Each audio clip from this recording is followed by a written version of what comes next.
境，已经过千万年，也透这看见，春花开满山间，一生的你，早就已经离开，悲怨的歌声，祈求一个有希望月老守护，牵手行咱的路，实现伊的梦想。自细娘娘，请你守护。你的轨道，脚脚乌啊，踮伫咱的梦中，是我唯一的归宿。猪脚囤足机钓味，面线兄弟召唤众生，这摆一定会互你听到咱头口上适拍的台魂。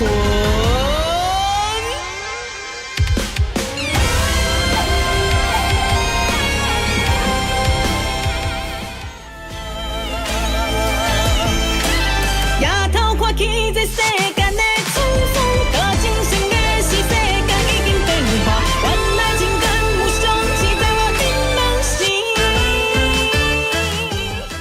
三来黑白母，做伙嘟嘟嘟，嘟嘟嘟嘟，专心了路对咱的脚步，做伙斗阵嘟嘟嘟嘟嘟，自信坚强免搁受伤济。虽然怎样总来战歌袂停，刚到世态，伊sẽ变成看待，都讲点来无三当叫我出来，千百里讲我就是独一无二啊！我就是你爱的阿芙洛戴蒂，我就是你爱的阿芙洛戴蒂。天空降水，波波风飞，身边你却比一千个等的，看你困眠是我的最爱，叫我的半生半世，风吹无落飞。香味将你听入心，加添你生的气味，以后咱两人袂搁再斗阵。过了刚好，到有食甲健康，替你穿几道山顶市场，大大嘴巴，幸福快乐。做味拖顺风，若是会当听你的笑声，我甘愿做你的女人。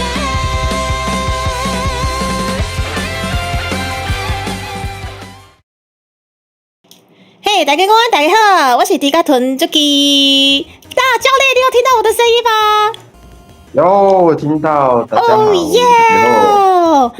好开心，今天可以邀请到教练。等一下哦，教练，现在啊，你有听到我的 BGM 吗？有听到，有听到吼，好，会影响到你访谈的一些讲话的一些，会干扰到你吗？不会，不会我觉得声音蛮好的。好，没有问题，真的很感谢我的重训教练威力教练，今天来到了猪猪的直播间，让大家催泪，欢迎威力教练，耶！谢谢，而且啊，其实教练很像之前也是有类似的访谈的一些经验呐，吼，那教练你今天会觉得紧张吗？会啊，小紧张，有点可爱。我想说，其实啦，每次在重训的时候，我都觉得，教练口条很好，其实蛮适合上这种类似那种 podcast 或者这种访谈节目，有没有人这么说？有，其实蛮多人有邀请的，但没做过的事还是会很紧张。哦，也是。好，你第一次被 VTuber 邀请吗？当然，肯定是第一次被 VTuber 邀请。好，谢谢教练把你此生的第一次献给了迪卡屯足迹。好，我们毕竟有点小，我稍微再调大一些些哈，谢谢他娃娃，感谢。如果有哪里需要调整的，或者是教练声音太大太小，或者是朱蒂卡声音太大太小，都随时告诉我们哈。那刚刚就聊到教练是好像是第一次被 VTuber 邀请，那你刚有想过你的学生有 VTuber 这件代志？真正是虽然讲哦，讲台语好累，可以。虽然说我学生里面各种各样的行业都有，非常有趣，你等一下可以聊一下。但是 VTuber， 我觉得真的算是相当有趣的一个行业。所以你也没想到说，怎么学生里面还真的有一个人在做 VTuber， 因为目前就只有听到一个而已吧。对，没错，好，卧虎藏龙啊！别这么说，就其实我那时候去上课的时候，就是怎么讲，一直解释说我做的就是画图社畜嘛，对不对，教练？对，没错。对，躲了很久。其实没有刻意躲，我就觉得不知道该怎么解释，因为其实我是一个不怕去跟大家聊，就是目前在从事什么行业的人，对。但是因为就是以行业来讲，潜规则多嘛，那我会觉得说好，先低调好了。那跟教练真的算是，也不算认亲啊，就是因为教练他是一个，我是认为他是一个很勤劳的人，因为他就是会想一些很多很可爱的一些怎么讲，一些企划或者是一些活动，他想认识各行各业的学生，然后甚至就是到就是学生家中，亲自去引导说，哦，你现在这个做这个行业可能会造成什么样的职业伤害的这个状况下，那教练就会想说，好，他可能开这个小企划，那算是也是可以兼顾，就是说啊，社群的经营之类的嘛，对不对，教练？没错，但是这个计划有点久了，你不说我都已经忘记我有这个计划了。我还记得，这个就是我那时候可能跟教练聊到哦，我可能在做这个的契机，你还记得吗？对呢。对，因为那时候教练就问说，猪猪啊，最近想有这个企划，那就是方便我们过去就是猪猪家里要看一下工作室，那你画图的一些姿势啊，或者是那个你面对那个荧幕的这些可能长宽比什么之类的，我们来调节一下，看有没有什么更适合的姿势，然后不要让你造成那个运动伤害或者是职业伤害的一个状况哦。然后就教练真的是很温馨的跟我分析了很多之后，然后我那时候心里想说，好，教练，是这样的，其实我除了画图之外 ，bra bra bra bra， 好像就突然聊到了，对，就是一个 VTuber 这样子。啊，对，好像有这么一回事。对，我还记得还蛮清楚的。我想起来了。对啊，大概是这样齁。那其实对我而言啦，我是觉得在3次元的过程，生活中其实有很多很棒的缘分。那特别是猪猪在这算是2-3年了吧，对不对？重训来讲，对，更久哦，搞不好已经更久了，是不是？应该更久。好，因为教练算是我是觉得是一个很好的缘分，因为本身教练他在个人课的教导，我只能说真的不会是行家啦，行，比如说我是觉得真的是隔行如隔山，我是觉得很幸运，第一次这种健身的私人教练就可以遇到威力教练，因为我只能说他除了很宅之外，很有共同话题之外，对他各方面的教导，其实基本上真的都非常非常的，我是觉得有点那种因材施教吧，对不对，教练？这现在是商业吹捧环节嘛？啊，对，没错。总之希望教练今天难得过来嘛，总之也是要多帮你，就是拉一些业绩，是不是？对，那因为如此呢，反正那个时候有就跟教练聊到说，好，其实我也是有在经营这个产业的部分，好，所以那时候就觉得说，其实对我而言，我的生活是没什么改变的，因为我还是一样，就是每天要忙着可能自己的一些私生活的忙碌的部分，以及就是说继续经营我们这个社群平台嘛。那么其实，在想要把教练邀请过来的契机，其实很单纯，就是觉得说，我健身真的是在上面真的是得到太多的帮助了，对。那也就是因为这样子，我一直在思考说有没有什么企划可以把教练邀请过来。对，我其实想很久了，对，没错。感谢邀请。对，所以对，但是就是你也知道啊。生活忙到不行了，其实有时候就会觉得时间根本挤不出来，甚至就是每次要邀请教练的时候，我都会觉得说完蛋了，就是有一些访纲，然后有一些就是时间上面安排可能要setting的部分，我也担心我时间拉不出来，所以就一直往后摆，往后摆这样子。对，感恩感恩，对，非然后常开心。我才要谢谢教练，因为其实我之前有这个想法的时候，但是不太敢提太多次。但是呢，这一次有机会把教练抓过来的契机，果然是我们的葡萄干，对不对，教练？是的，已经准备好了。我准备很多资料哦。谢谢谢谢。那其实今天呢、兄弟们献给猪猪的这个深层重训餐，待会我的照片也是会摆上来，让观众还有教练我们一起解析这当中的一些成分。好，那么就是在我们这个访谈正题开始之前呢，我先跟大家打个招呼，星辰伊拉塞，然后汤哇感谢待机，然后8月1号先生感谢，然后接下来思思伊拉塞，然后伟成伊拉塞，然后接下来是刷到代谢啦薄荷安安吼，然后刷到代谢盛仔新小弟我安哦，刷到代谢水灵宝贝伊拉塞，是的，他啊荧幕长宽比，我来问一下牛妈哈，是我知道这个牛妈是他专业的好不好？这隔行如隔山，然后沈月安安好夜葡萄干，葡萄干前面我真的是没有办法加上好夜2个字，那对于教练而言，你是有办法接受的吗？你是说葡萄干的部分是葡萄干吗，对你对葡萄干本身你是可以接受的。可以，我很喜欢那个有一种面包，它是杂粮类的，然后里面会有坚果跟葡萄干，那个很赞。好，教练，我知道你在讲什么，但是我是觉得那个葡萄干会毁了整块面包哎、真的假的？所以你害怕葡萄干？对，因为害怕葡萄干，所以他们找到了就是我的弱点，才疯狂寄了一堆葡萄干来我家这样子。哇哦，那是真爱粉你确定是真爱吗？肯定是真爱，绝对是真爱。好啦，我的致命对我而言，可能一击致命的食物就是葡萄干，对。但是还有另外一个，我打死不跟他们说，除非我的专辑有卖到一定的量，好不好？所以大家加油哦。OK， 期待。是 OK。那么好，那么在进行我们正式访谈之前，我想请问一下，教练，你有看到我们直播间有东西在飘落吗？有你刚才还写啥？不是树叶吗？请证明香菜，谢谢。香菜，对呢。是，教练是可以接受香菜的吗？可以，我超爱，是不是？香菜，人生的乐趣就少一半。没错，好不好？对，我的人生中遇到的第一位健身教练，他也爱香菜，然后这个太棒了，完就是8字非常的合同，好不好？那今天把他抓过来，完完全全不会害怕这个空间很美好，对不对，教练？没错，大家非常的友善，充满了葡萄干。可是可以不要葡萄干啦，可以的话，希望不要。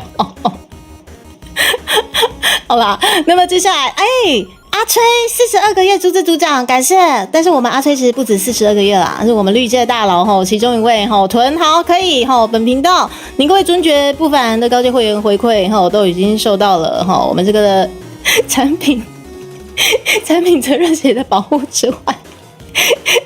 是有保护，但是请你不要囤积，谢谢大家，好不好？那说到这个教练，就是本频道的高阶会员都很喜欢囤积食物啦，这个你也劝他们，这实在是不太好，对不对？囤积食物是为什么要囤积食物？对，为什么呢？你觉得为什么呢？就明明好好的吃掉，不是很好吗？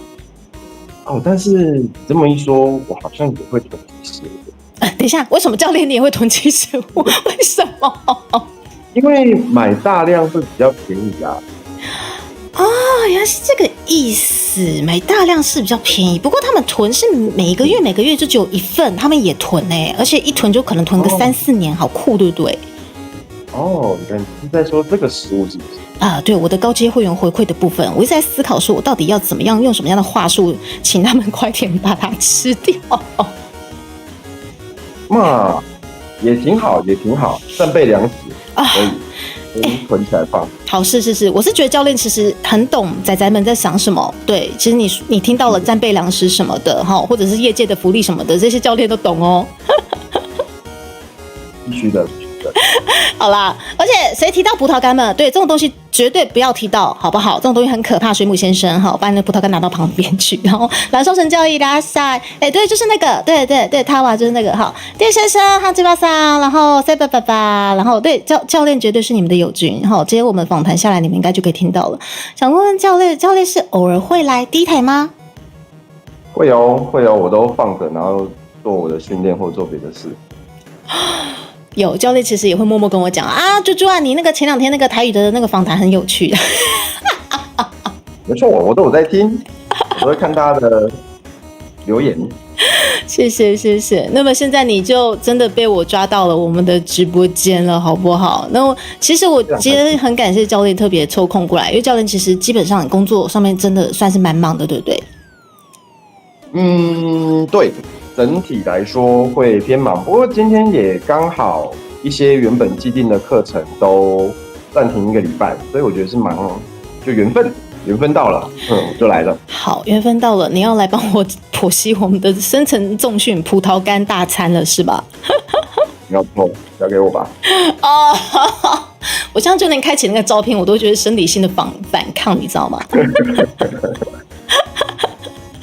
好啦，其实蛮可怕的，恐惧症。我是会啦，因为对于可能害怕葡萄干的族群，我而言是，我光是看到它，我就觉得我不行了。好，而且好啦，我们在开启这个对我而言很沉重的葡萄干以前，来，我想先问一下威力教练，算是在这个重训界，我觉得已经算是真的是老资深的一个老前辈了，我觉得非常有经验。但是你年轻的时候有想过说要成为重训教练吗？完全没有，完全没有。是，而且我大学读的科系跟教学或是健身完全一点关系都没有。我可以知道你大学大概是什么样的科系吗？我大学呢，我读的是土木系。真的耶，一点关系都没有。好酷哦！那这个蛮妙的，但是我是觉得学以致用啦，因为即使你大学可能读土木系，那现在来当健身教练，会不会就是你遇到各行各业的学生嘛，总是还是会有这些土木的话题可以聊，对不对？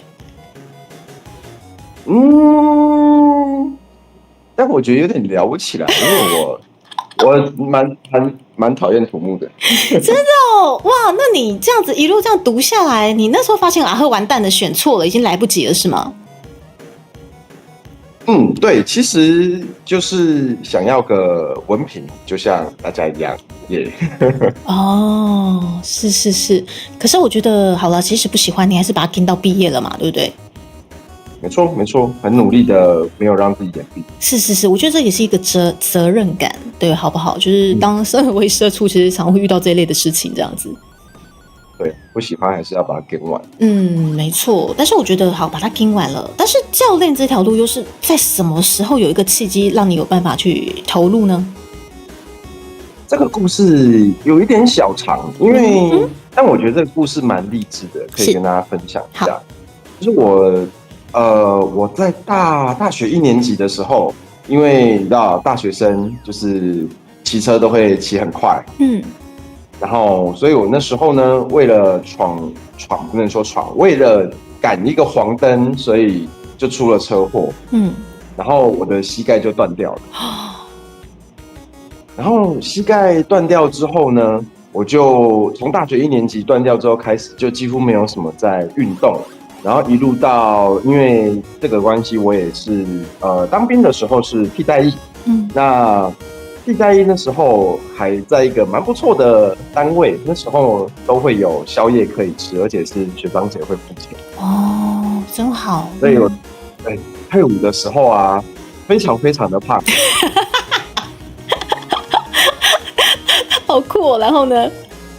然后我不知道大家有没有再去打那个流感疫苗，这边也呼吁大家一定要去打流感疫苗，不管是自费还是免费。那反正那时候呢，我打流感疫苗是免费的，因为我的 BMI 超标很多。哇！那我那时候去打流感疫苗的时候，那个医生看到我的 BMI， 眉头一皱，觉得事情不对劲。真的这么糟糕吗？他就跟我说，他就跟我说，你这个年纪、这个体重，你再不赶快把体重降下来，我看你也活不了多久。他真的就讲这样，他讲超狠的，我天啊，好威胁哦！没错。然后我就想说，好吧，他都讲到这个份上了，我就尝试去重训看看。所以我一开始去重训的时候，我是直接请教练，我没有尝试自己运动，我直接就请教练。然后练了一段时间，那时候我大概也练了2年左右。然后刚好因为我土木系嘛，所以我还是有乖乖的去做土木相关的工作。那做了1-2年之后，发现说，不行，我真的太讨厌这个行业了。我就把工作辞掉了。然后辞掉的时候想说，要做什么呢？然后那时候刚好，因为反正也重训了1-2年嘛。然后又看到有认识的教练，他有在开教练证照的培训，我就想说，那反正现在闲着也是闲着，不然我去参加培训看看。然后我那时候参加培训的契机是，其实我没有想要当教练，我只是想说，更深入的了解，这个行业在干嘛，或者说更深入了解健身这件事情，看以后可不可以，自己练，少花一点教练费，这是我当初的很实际。对，然后上完培训课很顺利考到证照之后，其实当初很多身边的朋友啊，或者说教练的前辈，他们都很鼓励我，反正你也没工作嘛，要不要试试看这个行业？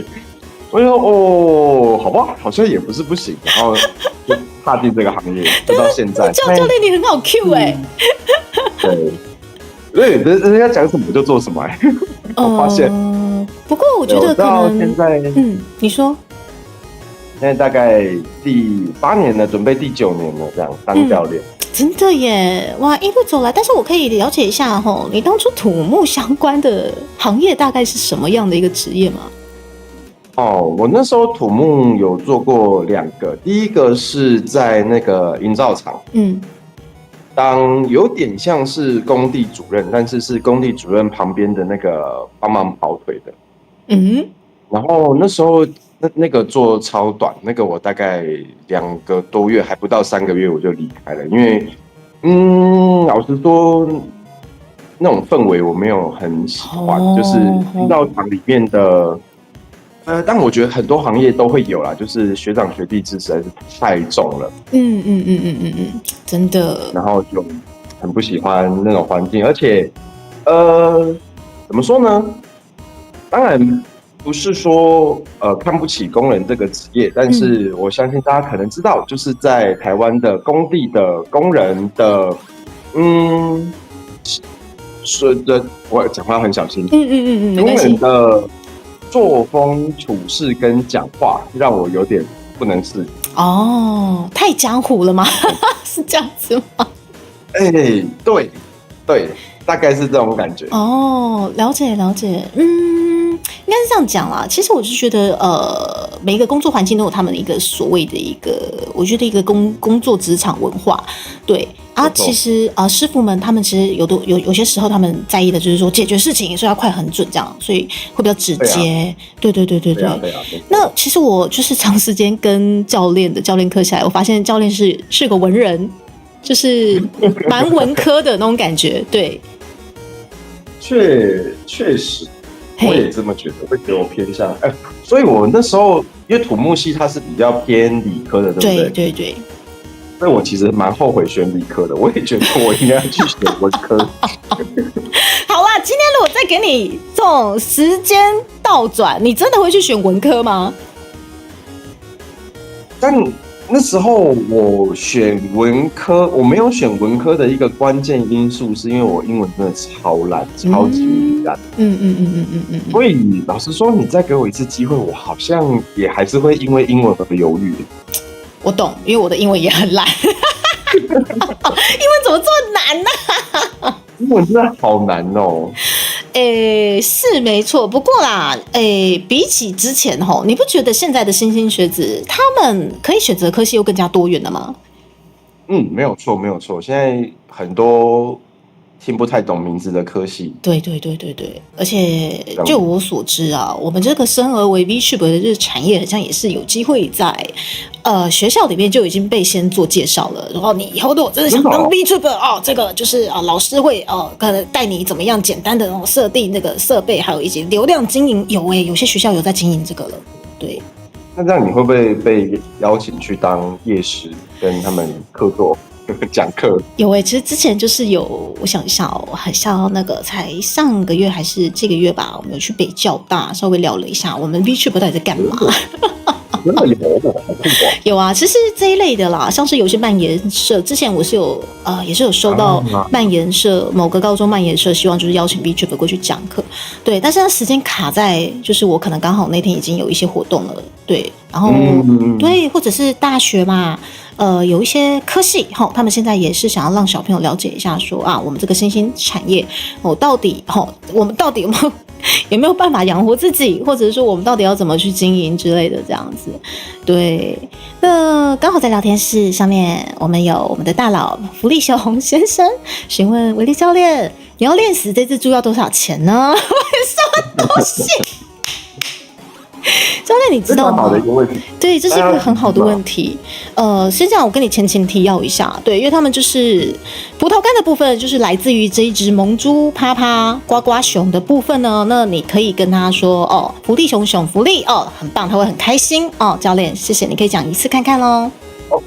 福利熊福利，很棒，教练。对，我觉得我下个月可能又要收到5箱葡萄干了，但是公报私仇的时间就是刚刚那样子，教练，谢谢你，因为我的葡萄干就是来自于这只福利熊。OK， 好，没有问题。好啦，那他们也常常在问我说，我们相爱相杀的部分，因为他们知道我在重训课上面获得了很多，然后常常就说小心我请教练超爆你，来，教练，你觉得怎样有办法超爆我？你跟他们说。好，这是一个很好的问题。讨论这个话题吗？就连我都不晓得。那我稍微认真，你说。我稍微认真一点。那如果你觉得我太严肃，再把我趴掉。好，没有问题。我觉得应该是没机会把，因为我也想知道到底多严肃。因为老实说，我觉得要超爆一个人或超爆一群人，其实非常非常的简单。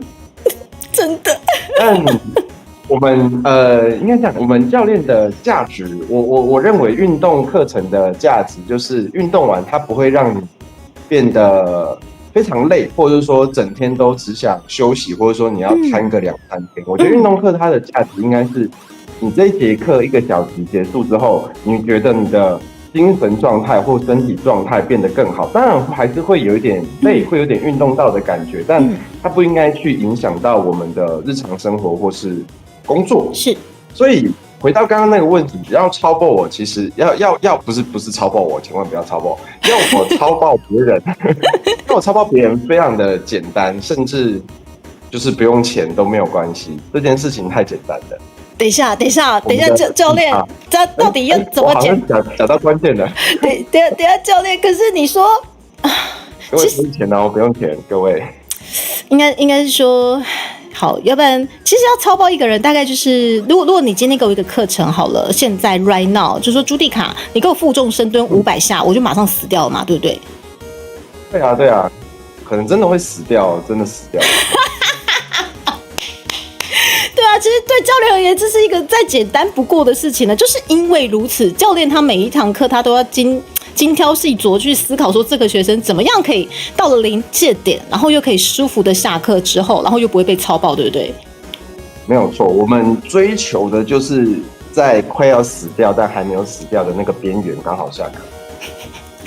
这个就是教练之所以为教练厉害的地方，我也真的觉得你们每次要安排课程真的是不容易。而且好，我们福利熊其实他也是很像，真的蛮想赞助教练来，教练是不是直接？不是假的。对，真的。所以教练其实课程的部分，当然就是永远都不嫌多。那赞助鸡蛋是永远不嫌多的状况下，他直接跟你问，教练有没有绿界，我直接丢爆你，然后你超爆这只猪这样子。太专业了，没有这种东西。我们教练其实真的是一个我是觉得他的课程真的是很值得大家去上啦。对，那当然就是说你们想赞助教练超爆猪猪的话，其实我们当然是乐见其成啦。哈，我就教练这边有收入，然后我这边也可以更多的肌肉之类的。不过教练很像真的也没绿界嘛，对不对？对，绿绿的我只有赖配而已。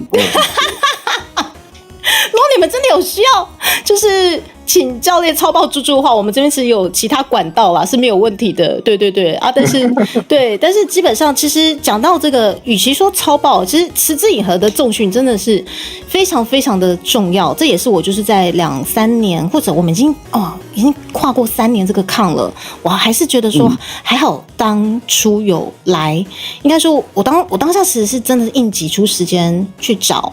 可能就是我们家附近其实那也不算我家附近，其实离我家附近还离蛮远的。对啊，有一段距离。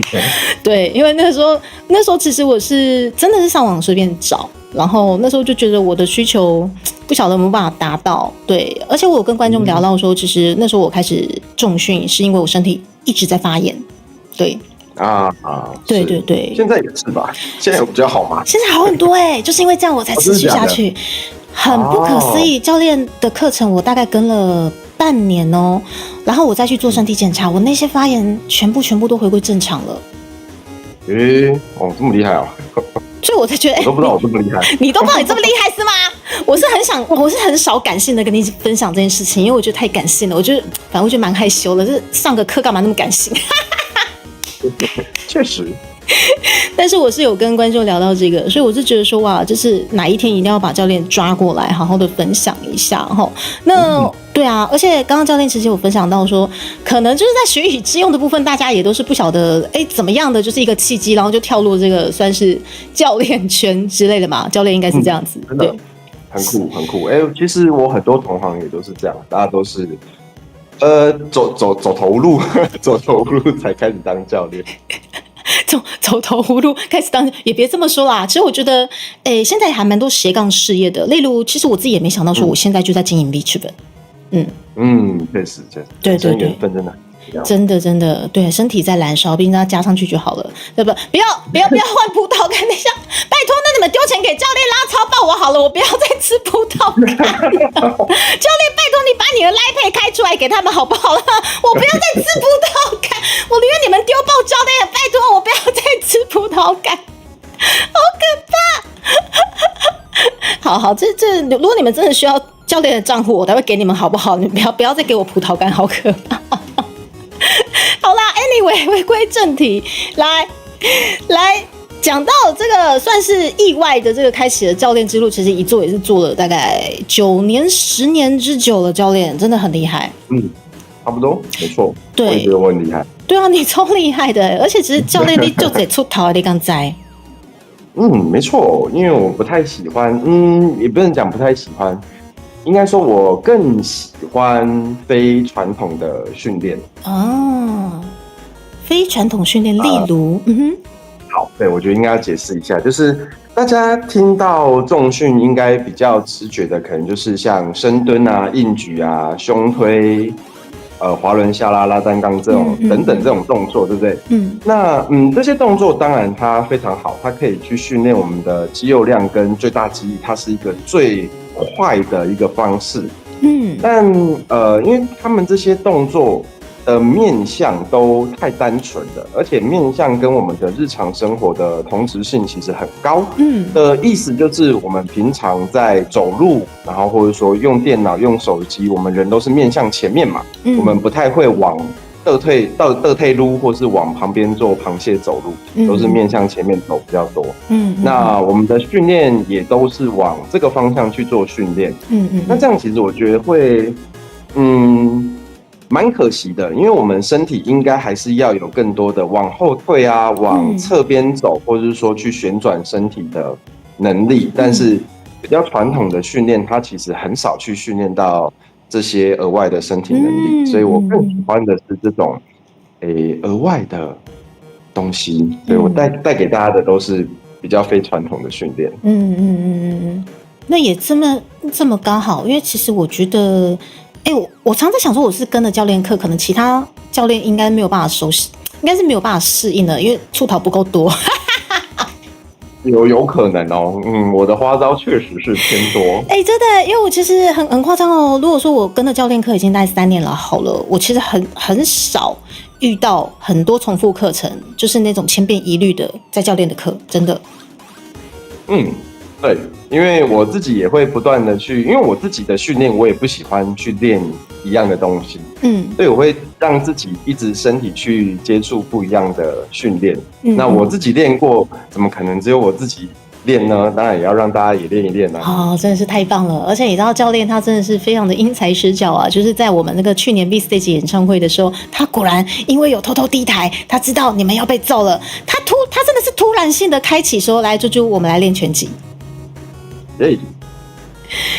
其实我那天在思考说，奇怪，怎么这么巧？因为我才刚讲完，我才刚立完这个旗，然后我刚好那一周的重训课一过去，然后教练说，来猪猪，来我们来体验一下拳击这样。然后我那时候就有点傻住，想说奇怪，为什么这么巧？奇怪，这不太对，奇怪，这不对劲。就这教练真的有在低台，刚好看到。太刚好了，教练，真的没有错。其实我没有很常看，但刚好都会看到重点。你都会看到重点，然后知道我应该怎么疼爱他们。不，应该是你很疼爱他们，然后你把疼爱他们的伎俩交给我去疼爱他们。没错，有军。好啊，你真的有在低台，教练。所以你知道吗？我的拳击之路真的是教练偷偷低台，他就是听到了你们的需求，他就真的帮我安排了我的拳击课程。赞啊！真的很有趣，而且拳击实际打起来，哇靠，那个真的超累的，超累，非常舒压。非常舒压，对，而且跟了教练课之外，我不只上了拳击，我前2天是甩绳子，对不对，教练？对，没有错，我们还会有很多，但绳子它其实也是跟拳击会有点相关联性，因为拳击大家会觉得我们就是出拳，对不对？但拳击它其实不是出拳，非常神奇的一件事哈。因为拳击它应该要用更多是我们身体旋转的力量，对，所以我们可以把身体想象成是一个鞭子，我们的拳头是，对，我们的拳头，拳头是鞭子的最尾巴，那我们不会用鞭子的最尾巴去攻击嘛，我们一定是从鞭子的头开始去甩我们的鞭子，所以拳击也是一样，我们应该从更核心躯干的地方把我们的身体跟拳头甩出去。那绳子也是一样的道理，它是从跳绳转变而来，它叫绳流，大家有兴趣可以去查查看，它是从疫情后才被发明的一个比较新兴的运动，它也是利用很多身体的旋转去带绳子。那教练，为什么是疫情之后开始有这些甩绳的运动出现呢？好，好，那这样会讲比较严肃。没关系啊，我觉得不严肃，一点都不。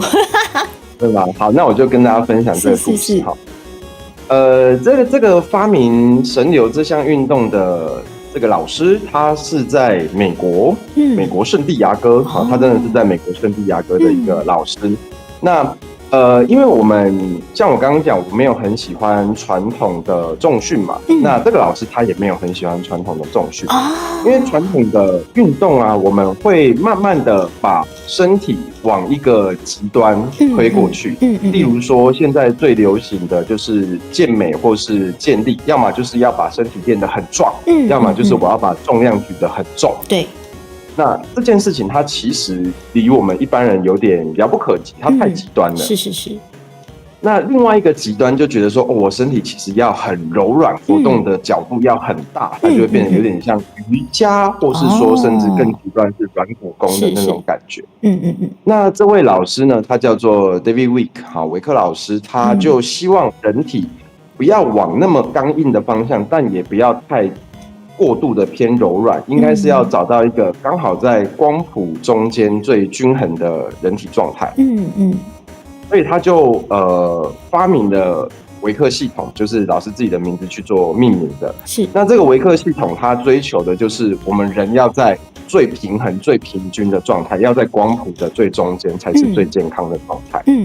那他就利用了这个绳子柔软的特性，因为如果绳子那么柔软，我们用手去硬控制这个绳子的话，像猪猪你有甩过嘛？对，会被反扑。用手去对硬控制的话，就会一直去打到自己。对，所以我们必须用更柔软的身体脊椎去带动这个绳子，才有办法把它甩得好看，甩得漂亮。对对对对。好，讲完了。我还有你要继续补充，是，但是我是觉得，疫情之后开始有这些绳流的东西出来，那是不是因为大家也不方便出门了，干脆就在家甩绳？哦，对，没有错，是没有错。那时候就是因为疫情的关系，所以加上传统的训练器材，像杠铃、哑铃，甚至壶铃等等。它其实对一般人来说都太难以取得，然后正常也不会有人放在家里。真的，我都有放在家里啦，但是正常不会有人放在家里。对，没错。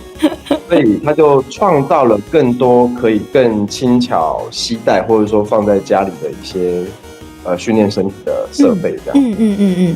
的确呢，因为绳子来讲的话，例如说我们家要取得跳绳，或者说即使疫情期间好了，我们去旁边9x9也是买得到这种绳子跳绳类的。但是我实际甩下来，这个是教练前2天给我的课程甩绳，其实这个绳子超重这个基本上你在9x9买得到吗？这个绳子其实不太好买，因为我这个绳子是比较专业的绳子。不过大家一般的话可以去找那种像登山绳或是童军绳或跳绳都没有问题。童军绳，我这个确实比较重。不过我发现啦，其实如果真的是一般跳绳或者童军绳太轻的话，你好像真的也没那个效果。它还是要有一点重量给身体反馈会比较好。真的，而且被打到真的蛮痛的。被打到蛮痛的，就像鞭子一样。对，我前2天一直好痛啊，一直被打到。但不得不说，甩起来真的很有氧哦，超喘的，对不对，教练？对，这个它意外的喘哦，大家觉得，因为它也不像跳绳会有跳，它其实是完全没有跳的。但没有跳的情况下，它还是可以用很多深层的核心，所以我们会变得非常快。对，那真的就是没想到说啊，这个重训有些东西就是环环相扣的。来，教练不只教我甩绳，他上次还教我干嘛嘞？你们看，8极棍。哦，对，没有错。我说真的，我其实那天回来，我马上就把这张照片分享在我 Twitter， 跟大家讲说，这不是普通的棍子，这个8极棍真的是你光是站在那边甩它，你就满身大汗的，教练，对不对？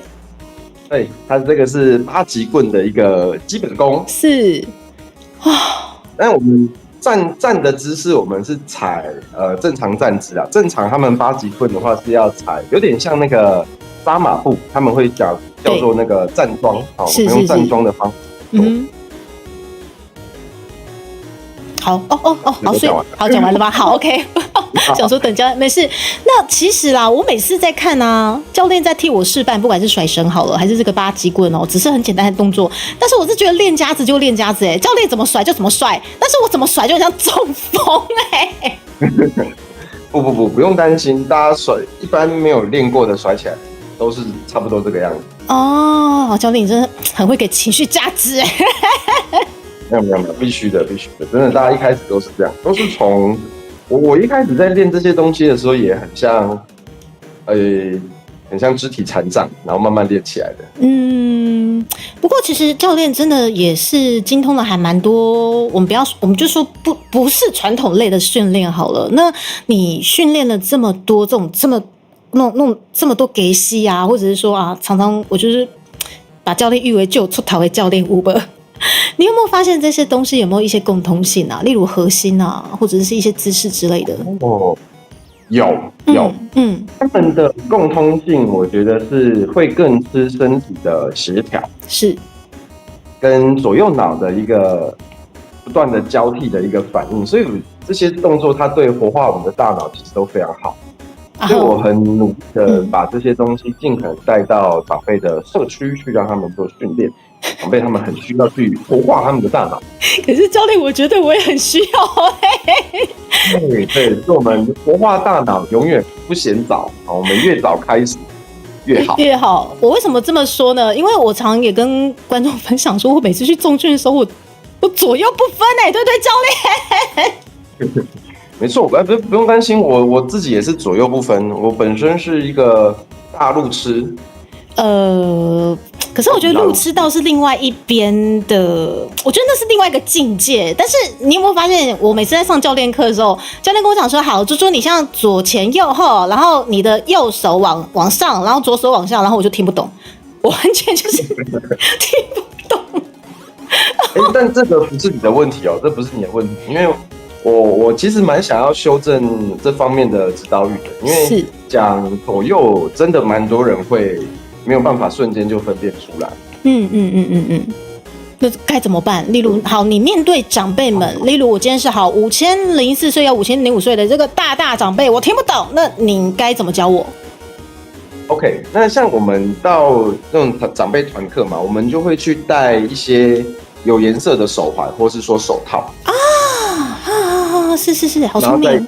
带一只手，对，然后就跟他们说，我有手套的这只手跟我做什么动作没有手套的这只手做什么动作，让他们用更视觉化或者是颜色的方式去做区分，就不用在那边想到底哪边是左边哪边是右边。不过教练，我突然想到了，你很像之前有试着引导我不一样的颜色，但是我好像还是搞错的。对，这就没有办法排除色盲的部分了。我这个很像是那个我的大脑活化，好像已经比银发族还要绿化了，怎么办？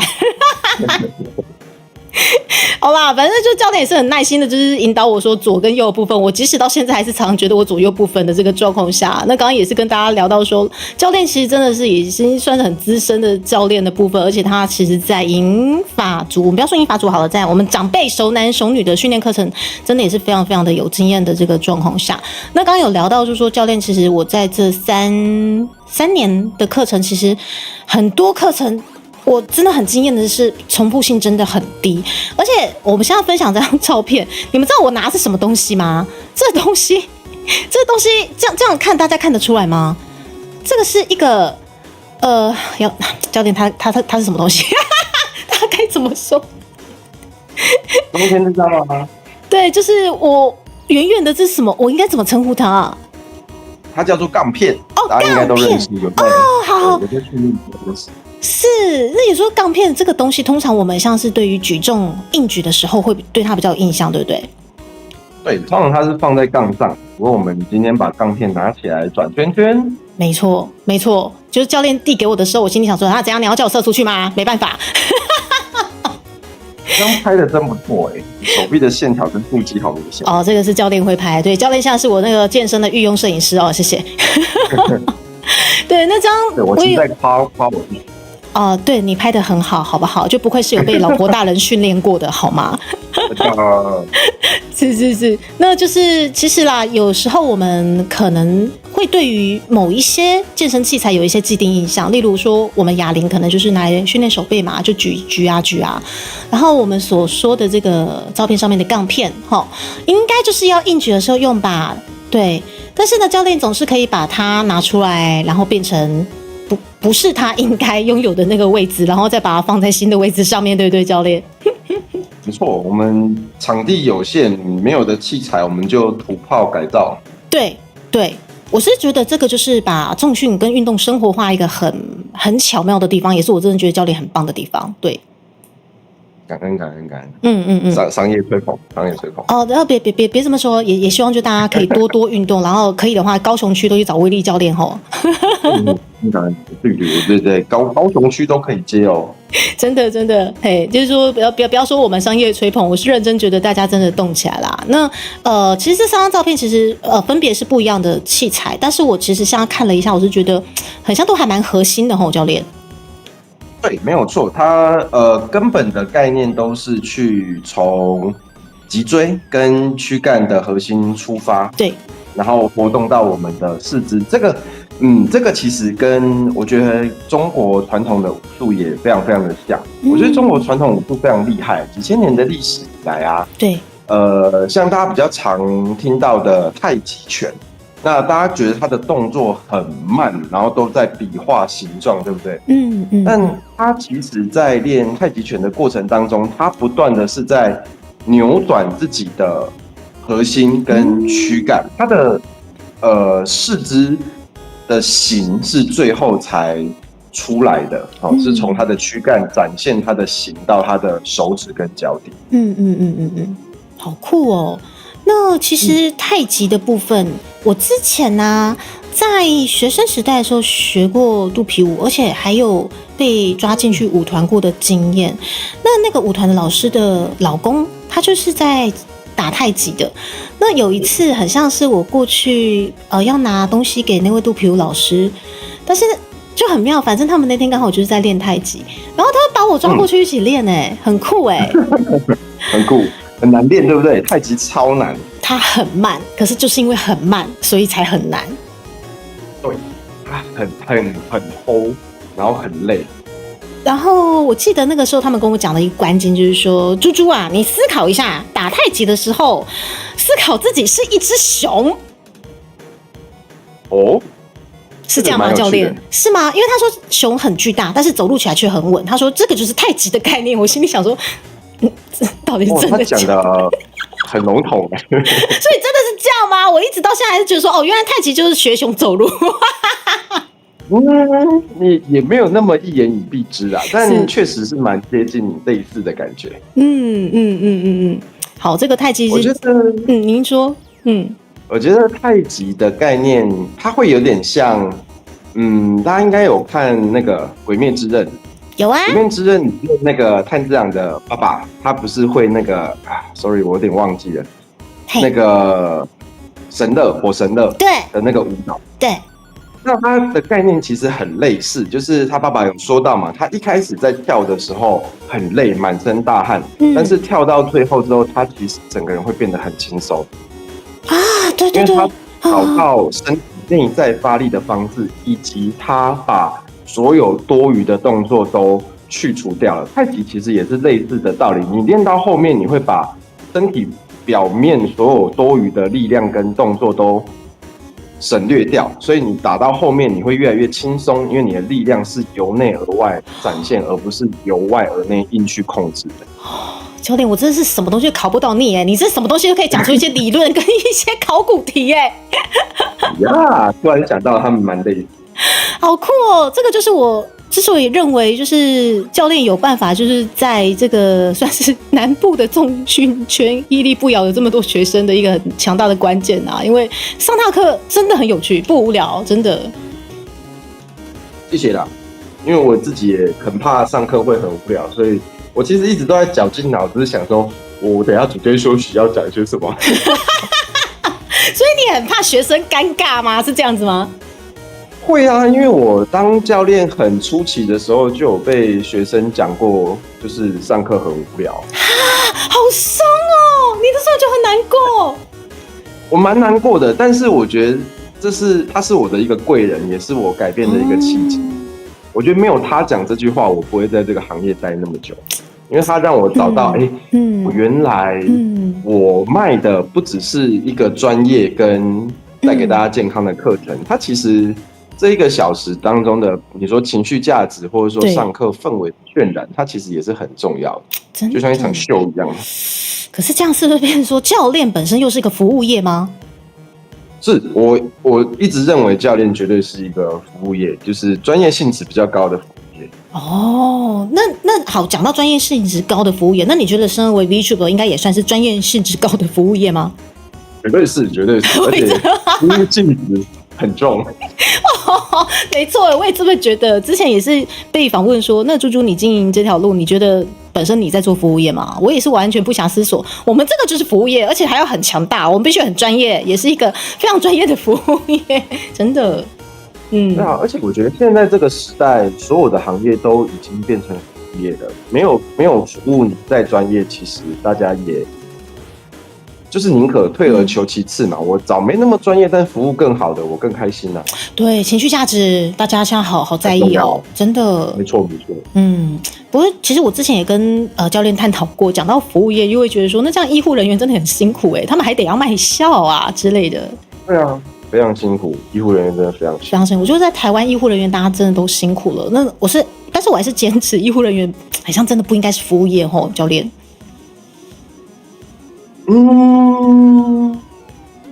但很难因为现在这个行业的竞争也很激烈，因为大医院太挑了嘛，那每个有经验的医师，因为我有很多医师的学生，他们也都会很想要跳出去自己开诊所，或者开那种中小型的医院。那当这种私人的诊所、医院越来越多的时候，大家就是一定会越来越内卷。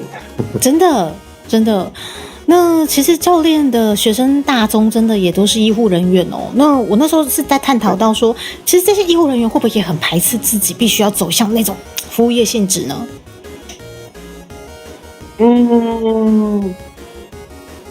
我觉得倒是还好大家好像，因为我就讲白，我的学生大部分都是长庚医院这种大医院的医护人员。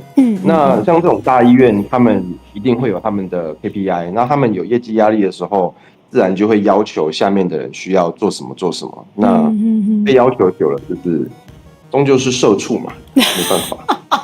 哇，真的是没想到啊！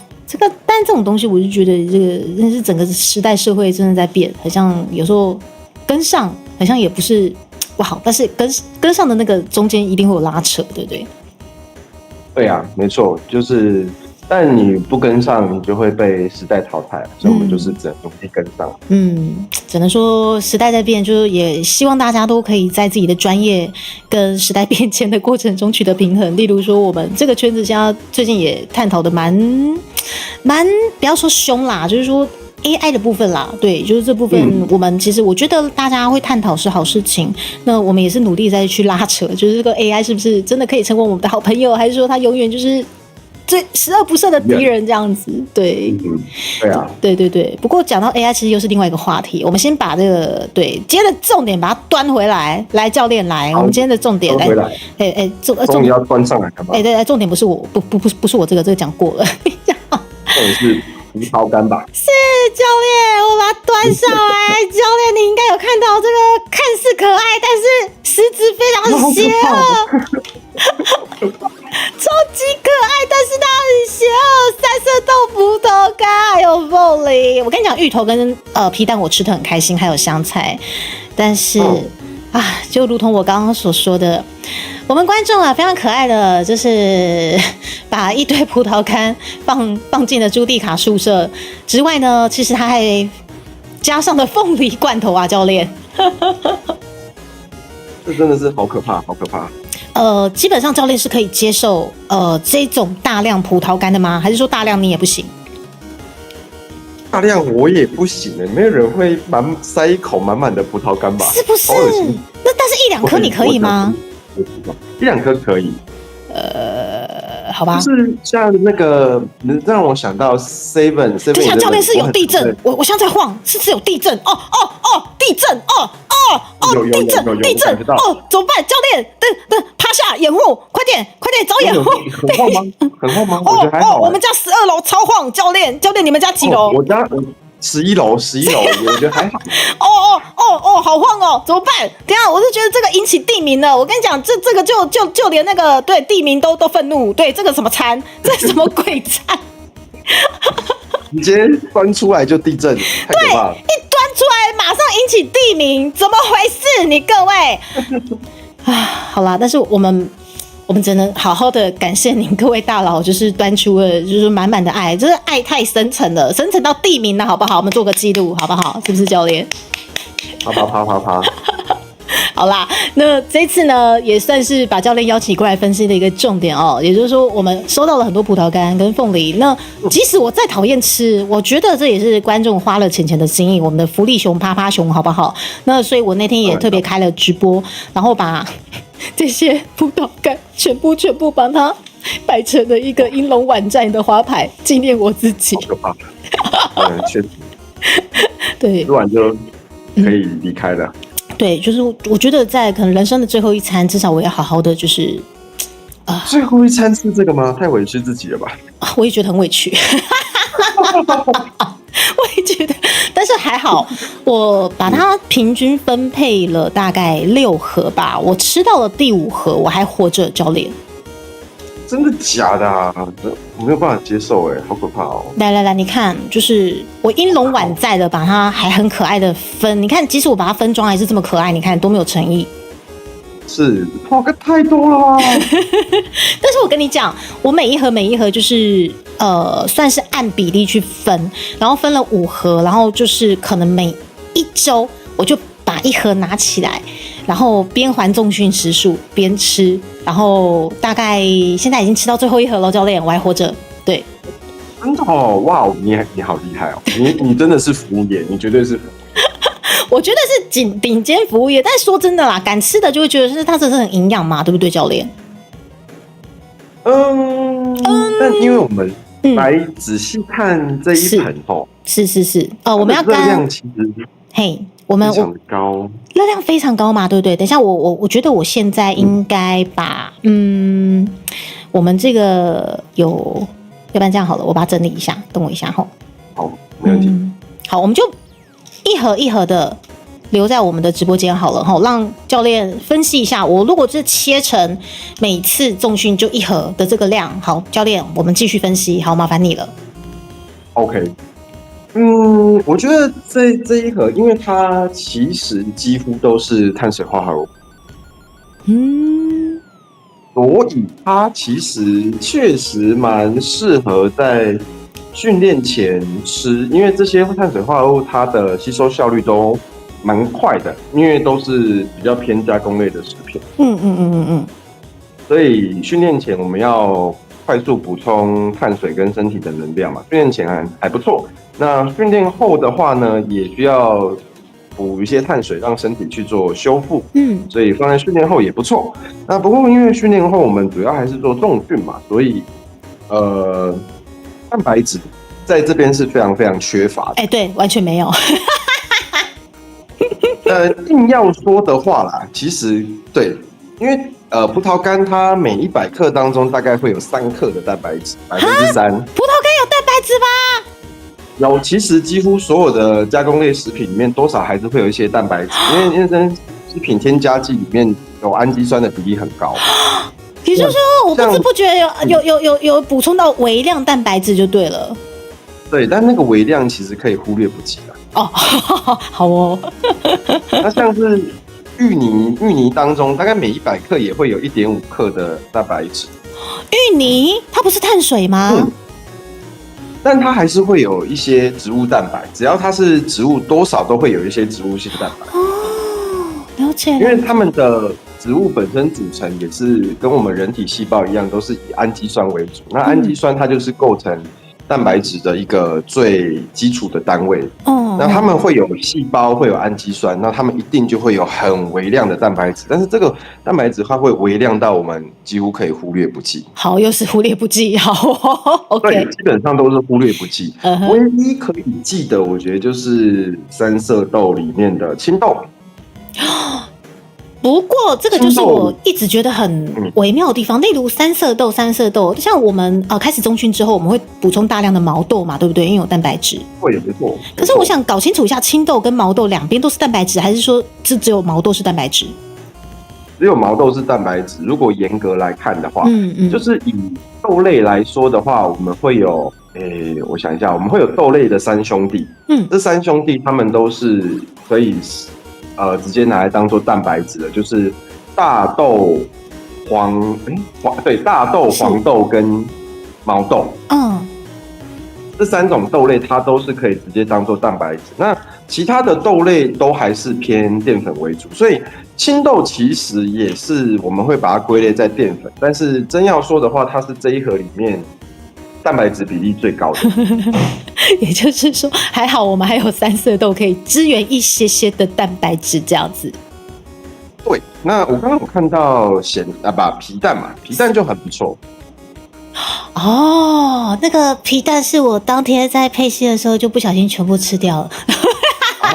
OK， 那就没了，那就没有蛋白质，就没有蛋白质了嘛。可是我去查了一下，皮蛋它是不是虽然说它有蛋白质啦，但是它还有其他比较钠含量比较高的一些成分呢？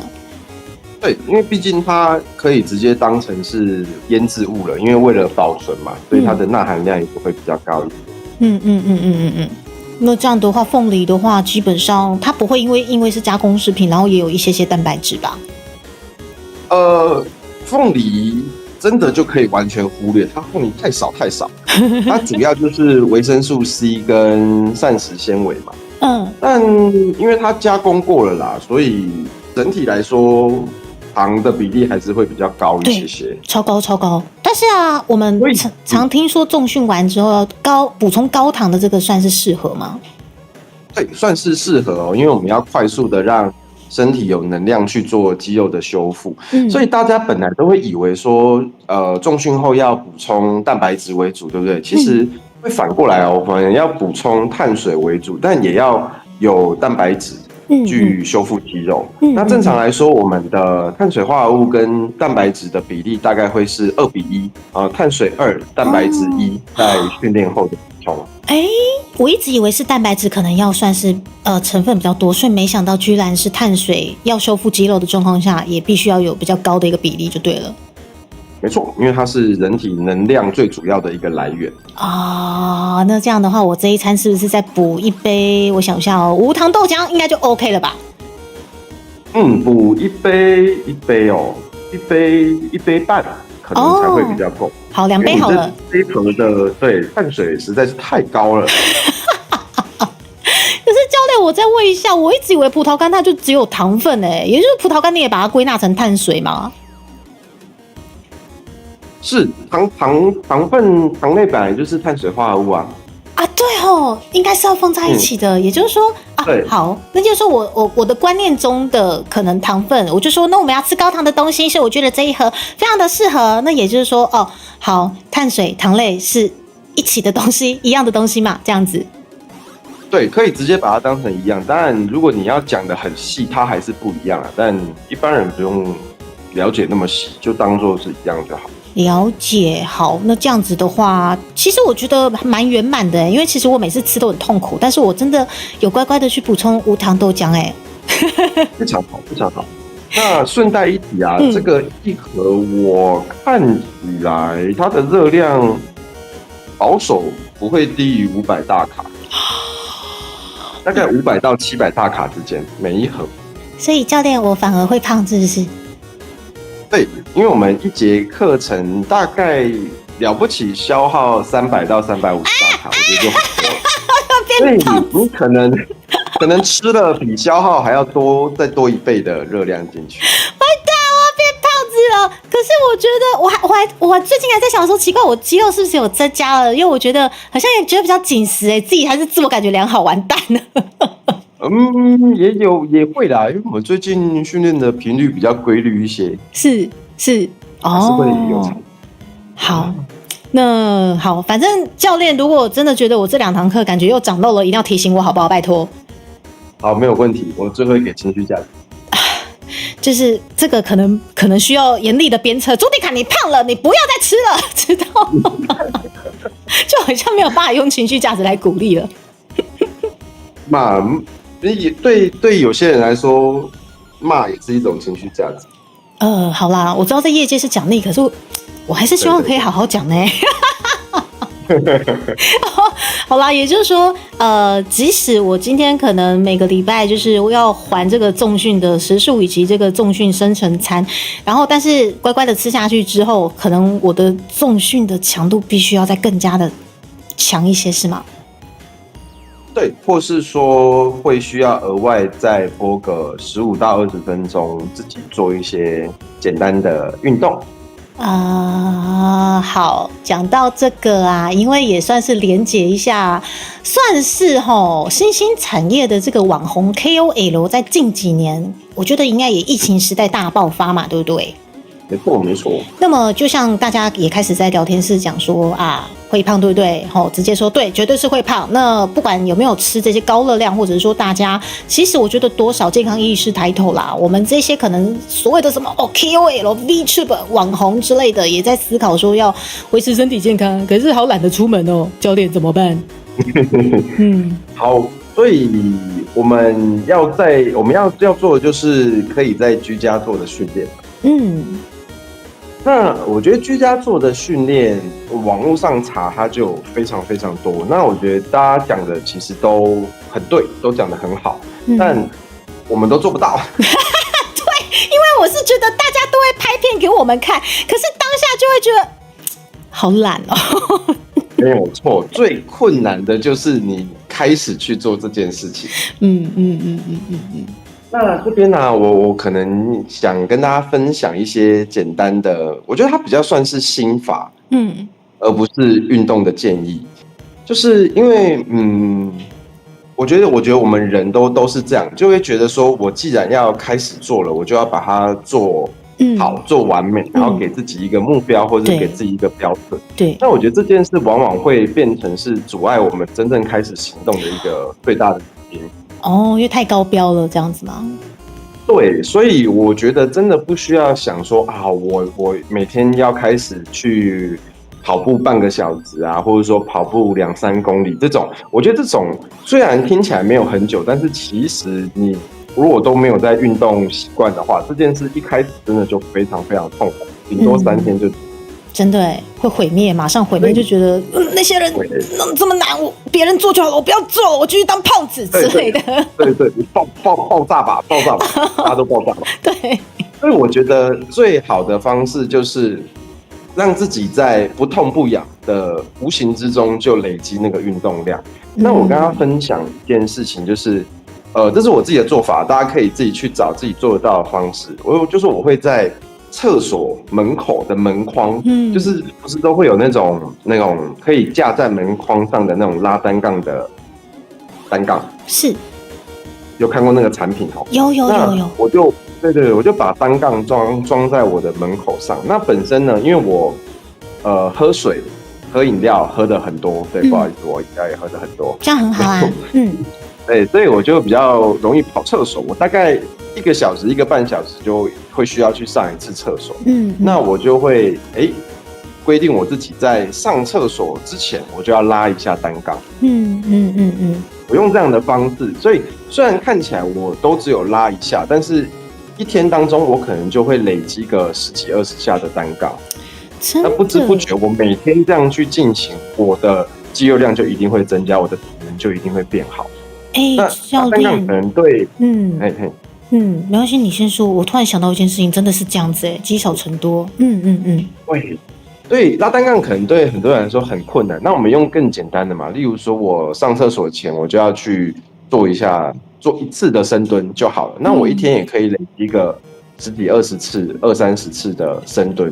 那我们每天都有20-30次的深蹲，其实1-2个礼拜、1-2个月之后，身体一定会有一些变化出现。我想说的就是这个，我真的在无时无刻都在加深蹲。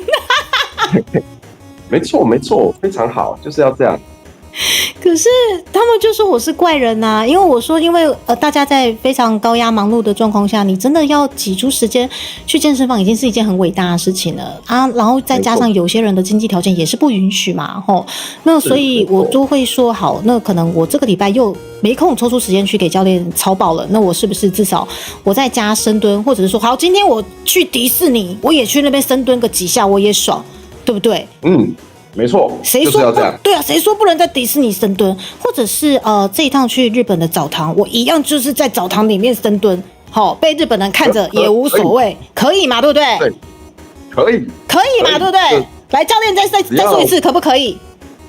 只要你不尴尬，尴尬的就是别人。可是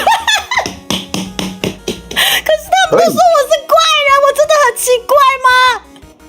很奇怪啊！等一下，不是教练，我们是怪人啊。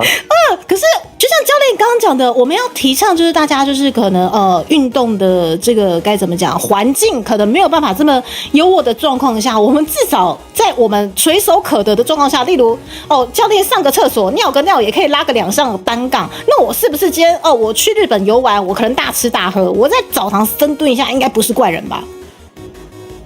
我觉得是这样子，怪人他的定义就是只有你做，别人没有在做，你就会被大家当成怪人。所以我们要努力去推广这件事，让大家都做。所以大家都变怪人的时候，大家就都不是怪人。所以逻辑是这样的。好，也就是说，我下次可能要鼓起勇气在三温暖或者是日本澡堂，就是邀请各位女士们跟我一起深蹲，我就不怪了，这样子吗？没错，squat 苦拉塞。我觉得我还是一个人蹲就好了，因为我是可以过去邀请，但是我真的觉得这个比我自己深蹲还要羞耻，我觉得不要。而且我跟你讲，我已经躲在角落了，对。但是屯妈就是我妈妈，还跑过来跟我讲说：“啊，妹妹啊，你到蒸汽室蹲好不好？别人都要看你。”我想说，是有这么丢脸吗？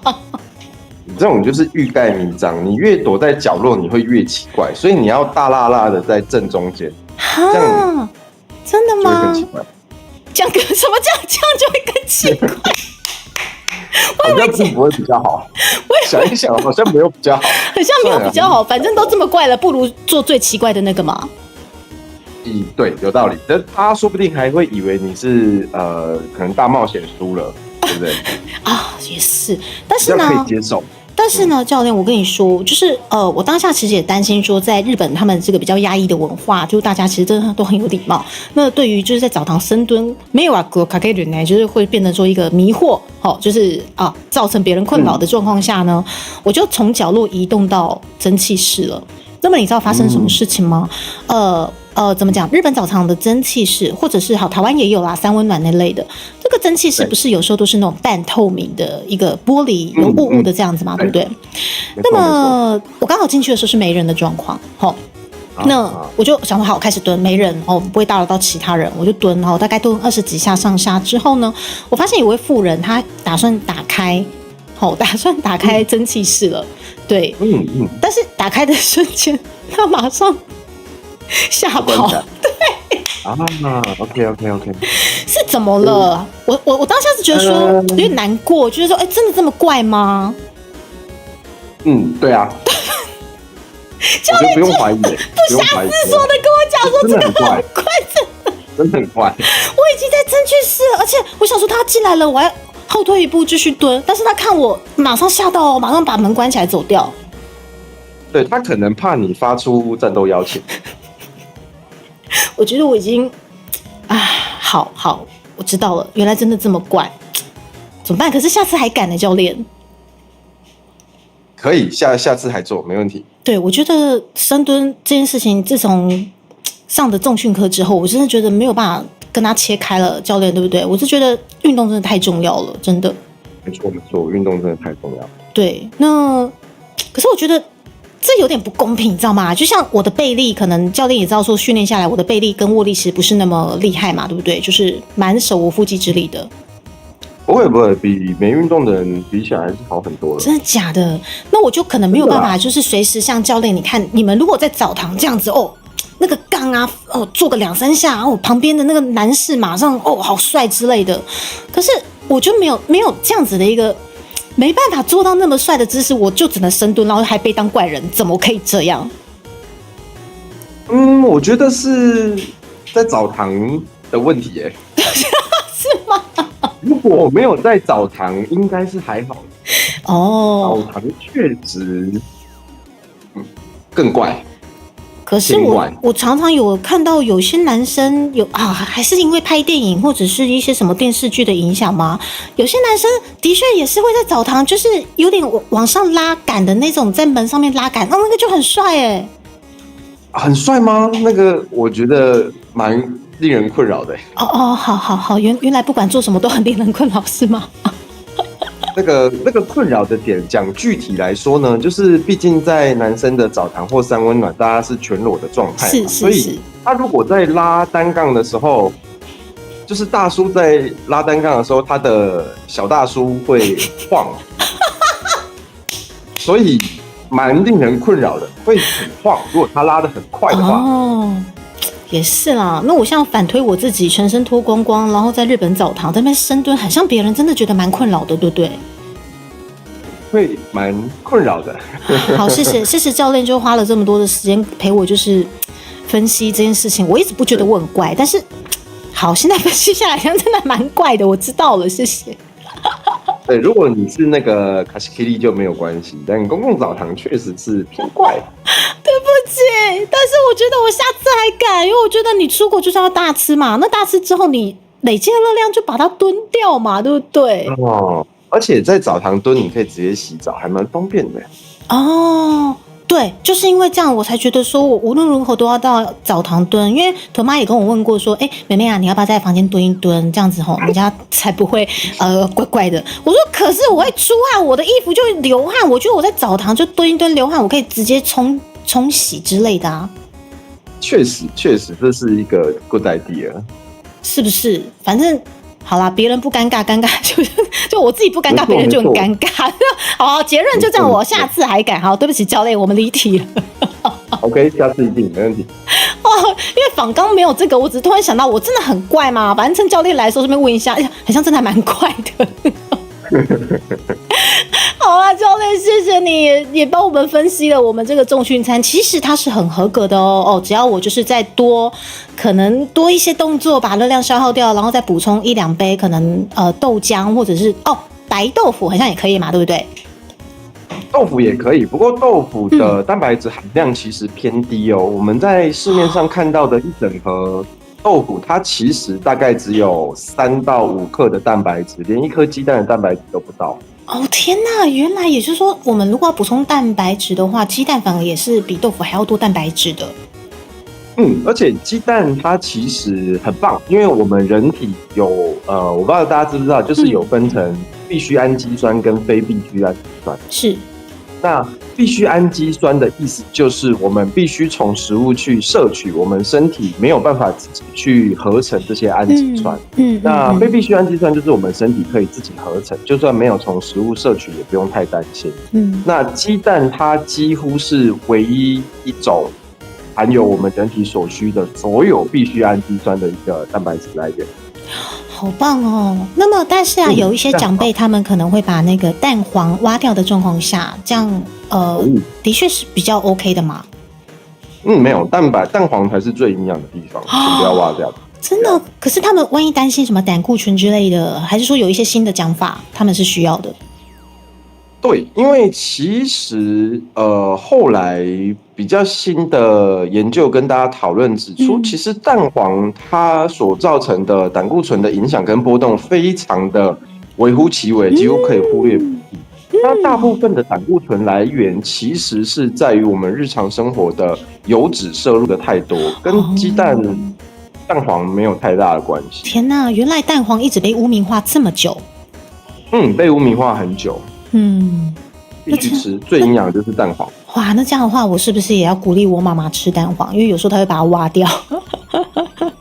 但如果因为我相信有一些长辈是因为吞咽的问题，因为蛋黄它会偏硬，所以他们就不太喜欢吃蛋黄，包含我妈其实也是。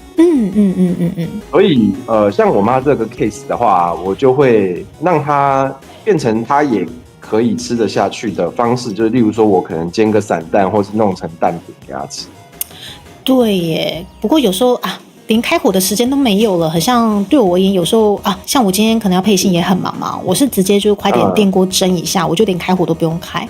对，有时候真的是忙不过来的时候，不然散蛋真的很好吃。对呀。这其实蛮方便蛮快的，但如果开火时间就没有就没办法。不过其实啦，就刚好也聊到就是说教练的妈妈的部分啦齁。那其实今天刚好把教练邀请过来，也想了解一下，就是教练其实对于可能我们所谓的银发族，就熟男熟女们族群的训练，真的也是很有经验了。那基本上，其实像这一类的族群的学生啊，是不是有时候要稍微的顾及一下他们的自尊心的部分呢？对，他们会需要更多的情绪价值，因为说实在，在日常生活中，一定随着年纪的增长，身体会退化嘛。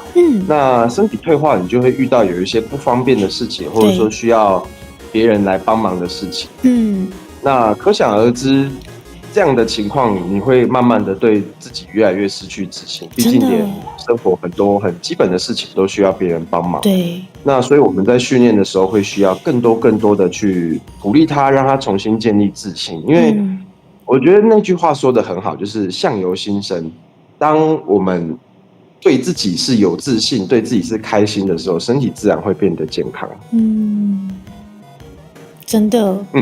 讲完了。不过，好，谢谢教练。不过，其实就在这方面，你看哦，就是有一些长辈，他们已经下定决心要来这个重训课了嘛。那我们可能身为教练的部分，也是必须要在安排课程之余，还要顾及就是长辈们的自尊心之下。那你有没有遇过一些可能让你比较印象深刻的长辈？他们真的是比较敏感，可能就真的会做到生气，觉得我自己怎么不会，我这样为什么做不到那种之类的经验吗？我遇到的长辈其实反而都还好因为我觉得也有可能跟我教学模式会有关系，所以我比较少遇到会有反弹，或是对自己没有自信，或者说在上课的时候不开心的状况。因为教练比较会给情绪价值。对，因为你开心我就开心嘛。是，真的，大家都开心。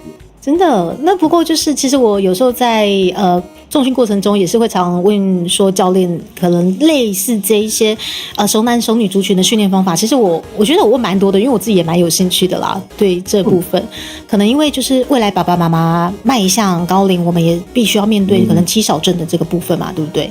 没错。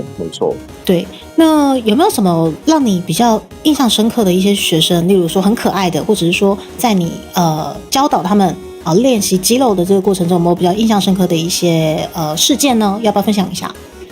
好，那印象深刻的熟男熟女有，但它跟运动其实没有太大关系。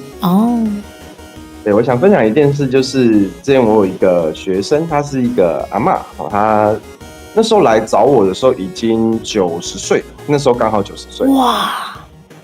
但他其实蛮健康的他都还是可以自己走进来，虽然走路比较慢，但是可以自己走来找我，然后上完课自己再走回去。好厉害！他家里就住附近，这样很厉害，真的很厉害。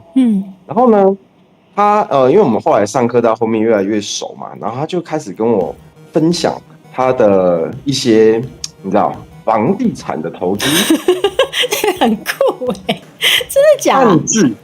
但是那个房地产呢，并不是活人住的房地产。也就是说，他年终的后市的这个状况是那个吗？没错。然后我就深刻体会到那个产业链其实非常非常的庞大呢。因为他那时候跟我分享的时候，他说他买了36个塔位。36个塔位？为什么？对，为什么？因为他就有跟我说，就是塔位的推销人员其实都会跟他们说，因为现在可能土地你要做保育啊，或是说台湾的可用的空间越来越小，所以包含一些法规的规定，那确实当然也是这样，就是有限制，不能无限的盖塔位，所以塔位总有一天它的数量会额满。那当它数量额满不能再盖的时候，你拥有越多塔位的人，你就可以拉高价格去卖你现拥有的塔位，就跟房地产的那个投资一样，他是这样子跟他们对渲染。然后我觉得到这边都还可以接受，因为毕竟一个愿打一个愿挨嘛。但是后面这些我觉得就不太可取，跟大家分享一下。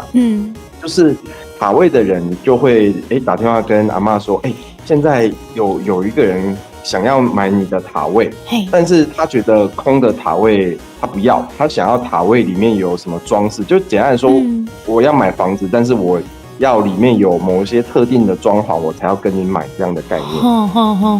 然后阿嬷就会自己再掏钱去买那些装饰跟装潢然后买装饰装潢完之后，他又跟他说他已经看上别间，已经买完了，就没有要再跟你买。这个东西阿嬷她已经做好了，然后就这样傻傻的，结果人家没有要那个钱怎么办？对，就自己吸收。所以这个其实我觉得讲白一点，它就是一个话术行销；再讲直接一点，你觉得就是诈骗啊？哇，我的天哪，这个好大的产业链对，它是一个非常有名的塔位的公司，高雄人绝对都有听过这一间。是在聊天室的那一间吗？我看一下聊天室。是。不是，好另外一个。，OK，总之，然后阿嬷最后就有跟我说，她林林总总花了，当然阿嬷的状况真的是经济状况是蛮好的，她林林总总前后花了3000多万3000多万，哦天啊！房地产投资上面。那这个阿嬷目前还是你的学生吗？目前？没有，目前不是了。后来我离开那间公司之后，我就是请别的教练去带他。我好想知道阿嬷到底后面有没有赚钱哦。我觉得应该是没有啦，因为它就是一个行销手段啊。哦，真的很不可取啊！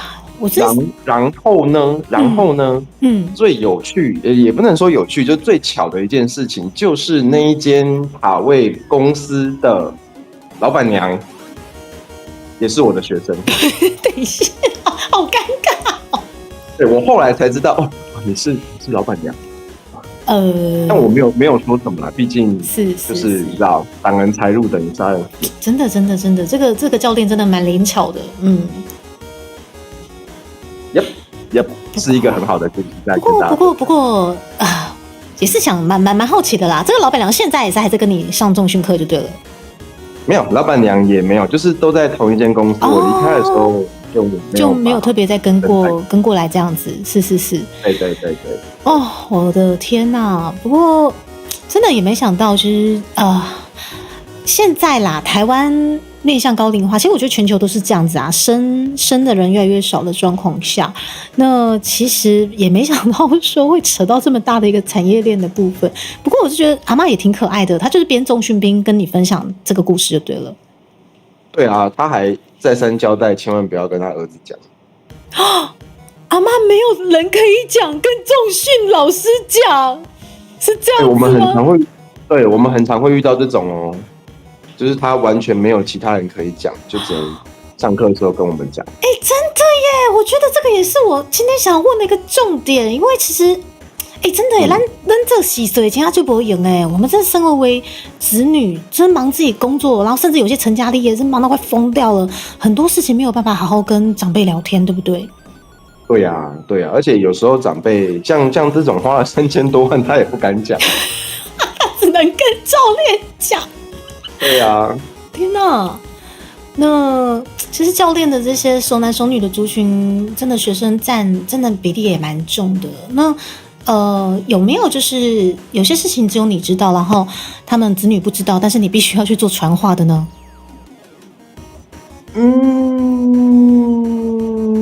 目前没有，因为基本上如果没有到会危害性命的，我们还是会以保密为主。也是啊。而且其实有时候过来，真的我觉得有时候我重训的时候也是有些事情想讲，然后就让它抒发掉了之后，就当那种树洞讲完就好了，这样子。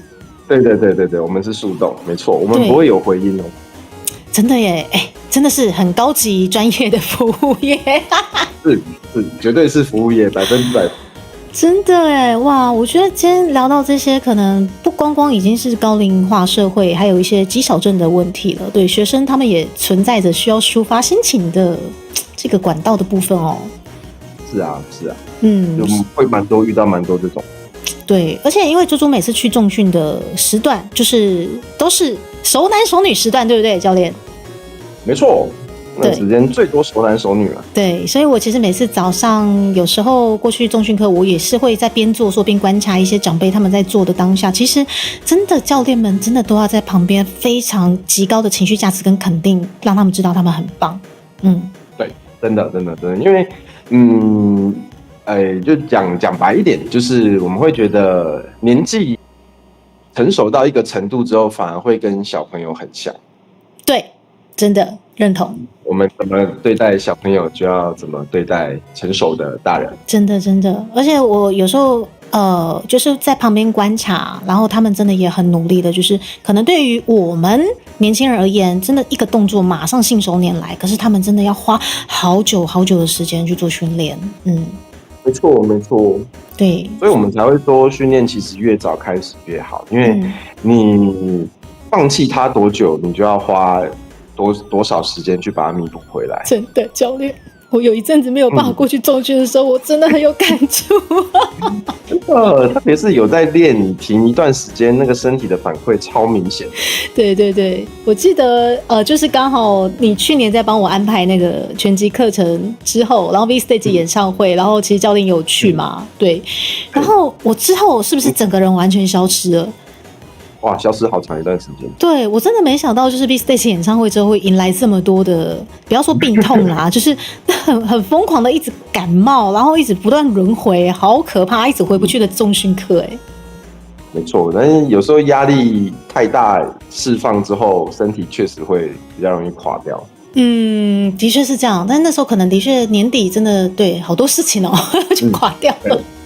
对，真的会这样，真的会这样子。对啦，那其实教练他也是遇到了很多各行各业百百种的学生。那在这里，其实我也想询问教练一个蛮有趣的，因为我们台湾原住民也蛮多的嘛，对不对？对，没错。是。那其实之前呢，我在重训课的时候有听到教练分享，就是原住民部落的训练方式好可爱哦。教练，你要不要分享一下？好啊，它其实也是一个我觉得蛮有趣的契机，刚好因为原住民的部落，它在我们的整个行政区政府的规划里面算是比较偏乡的地方嘛。那我们就政府它其实老实说，政府真的在这块做得不错哦。偏乡它会有很多额外的经费，会鼓励我们老师去偏乡，不管是做卫教还是上课。那其实原住民我觉得它有几个特点，几个特性。第一个就是干话很多，干话真的很多，很松弛，对，无时无刻都跟你讲干话，很松弛。然后他们虽然说我们也不一定，通常不一定那么准时，但是他们的不准时真的是不准时到一个神奇，神奇，真的是我已经过了上课时间半小时，还没有任何人出现。哇靠，这么松弛哦！啊，这样钱怎么算啊？就一样啊，反正我到点我就走了嘛，反正我是领补助去的。酷哎，你这反而很轻松哎。对，其实很轻松。对，然后就要那个部落的，可能像里长或者说部落比较带头的那些人，然后去挨家挨户把他们请出来，然后你请了他们就是慢慢的来这样。然后慢慢来，我们运动，我觉得还有一点很有趣，就是我们运动就会很需要去补充水分嘛，所以就中间休息，我其实都会很鼓励大家去喝水。哦，那他们的水呢，虽然也是白色的，但是他们的水是那种浊的白色，你知道吗？哦，那个原住民最喜欢的那个饮料哦，称之为甜甜的小米饮料哦，对，那个对他们而言是无酒精的啊，这个啊，对，他们都补充小米饮料，所以会越上越嗨，无时无刻都在喝哎。对，越上越嗨。然后我们还有跟营养师会上去做一些饮食观念的卫教，然后他们原住民就有说，我们今天要做饮食卫教，老师我们可不可以用那个烤肉来做饮食的卫教？直接去狩猎山猪，快饮食，好松弛哦。营养师非常的无奈，是，但是很可爱哎，好可爱哦。他们所有的饮食习惯都是营养师最 NG 的饮食习惯。的确是呢，所以我们那位营养师就跟我们去一次而已，他再也不要去。他是真的觉得很困扰吗？这位营养师？就是他觉得他上去没有什么意义。哦，因为反正感觉原住民也不想听这样子。对啊，因为就是很快乐嘛，大家都很快乐。老师，那个什么营养课不重要，你要不要来喝小米酒、吃肉之类的这样子？对，我们等一下要烤肉，你要不要过来？营养师真的会崩溃。对，真的会崩溃。他刚刚讲了1个小时，通通没有人听进去。我们等一下吃烤肉。然后没有人听进去之外，然后说老师你刚刚说什么？要不要喝？还在喝。对。很快乐，好快乐哦！但是对于教练，你的切入点，你会觉得很可爱吗？还是很困扰？我觉得蛮可爱的啊，而且跟他们，因为应该这样讲，就是我不知道大家有没有，大家应该比较没有啊，就是那种面对比较多人演讲或是讲课的经验。那在那种场合，如果底下的人都没有什么反应跟回馈的话，其实你会很慌，会觉得是不是我讲的不够好，没有引起大家共鸣。但其实不是，就是台湾人的个性就是这样，大家会很仔细听，但是不太会给反应跟回馈，害羞，对，民族性真的会比较害羞。对，但是去原住民没有，他们反应跟回馈可多了，吵死了。例如今天如果今天我 cosplay 原住民，那现在你今天讲的这个课，我会跟你说，好，教练，你那个肌肉我可以摸一下吗？就过去摸了，这样吗？对，他们不会问，他们会直接上来，直接给你勾肩搭背，教练，这个就是肌肉是不是？你看我有没有肌肉？没错，我会直接从你的背后旁边出现，就开始摸你。我靠！然后他们会掀自己肚子说，教练，我这个是团结在一起的肌肉，这样子吗？会，他们很多就也不太穿衣服的，毕竟在那种地方穿不穿衣服没差。男生的长辈就不太穿衣服。哇！但我觉得这样上课起来氛围我会觉得很轻松，因为大家的反应都会很好。的确啦，所以我倒是蛮开心的，除了很远之外，没什么困难。真的耶，我们高雄要跑那么纳马夏是不是？对，纳马夏，因为我们不敢开太快嘛，我不敢开太快，上去纳马夏乡大概要3个多小时。等一下，有这么远哦？有，如果你真的要进到纳马夏乡里面的话，大概要3个多小时，但是当地人不用，当地人大概1个半小时不到就上去了。因为对他们而言，这个就是普通速度这样子吗？对，但是我也不太敢坐他们的车，应该会吐爆吧？对，你每一次转弯的时候，就会觉得我离悬崖好近。真的耶！真的耶！好可怕！我真的觉得当地人为什么开山区都这么赶？我觉得不愧是当地人没错，习惯了吧？也是但是我是觉得很不可思议。其实因为如果有跟原住民相处过，就知道，不管是他们的整个文化来说，或是信仰来说，他们其实就讲直接一点，他们没有那么重视自己的生命。我懂，因为他们觉得快乐最重要。对，然后他们会觉得一切都是上天给的，或一切都是主灵给的。那他什么时候想要把我带走都没有关系。真的，真的，所以我是觉得造就成其实还蛮多艺术产业，就是会有这些原住民的灵魂在里面。对啊，真的，他们不管是唱歌或舞蹈都非常非常的有灵魂，非常非常有创意。对，就是活在当下啦。其实我是觉得，为什么我们可能在艺术产业上面可以看到这么多原住民他们所贡献的这些算是作品啊，或者是一些可能他们所谓的一些祖灵啊，或者是分享他们家乡的族语啊，其实真的是因为他们的生活环境真的就是如此。对啊，其实会蛮让人向往的。其实我懂因为在我们比较高压的都市生活，会发现说我们真的把自己拉得好紧哦。对，真的太多事情要去在意的。不过好像会不会反而过去了，放松之后又拉太松了，回不来了？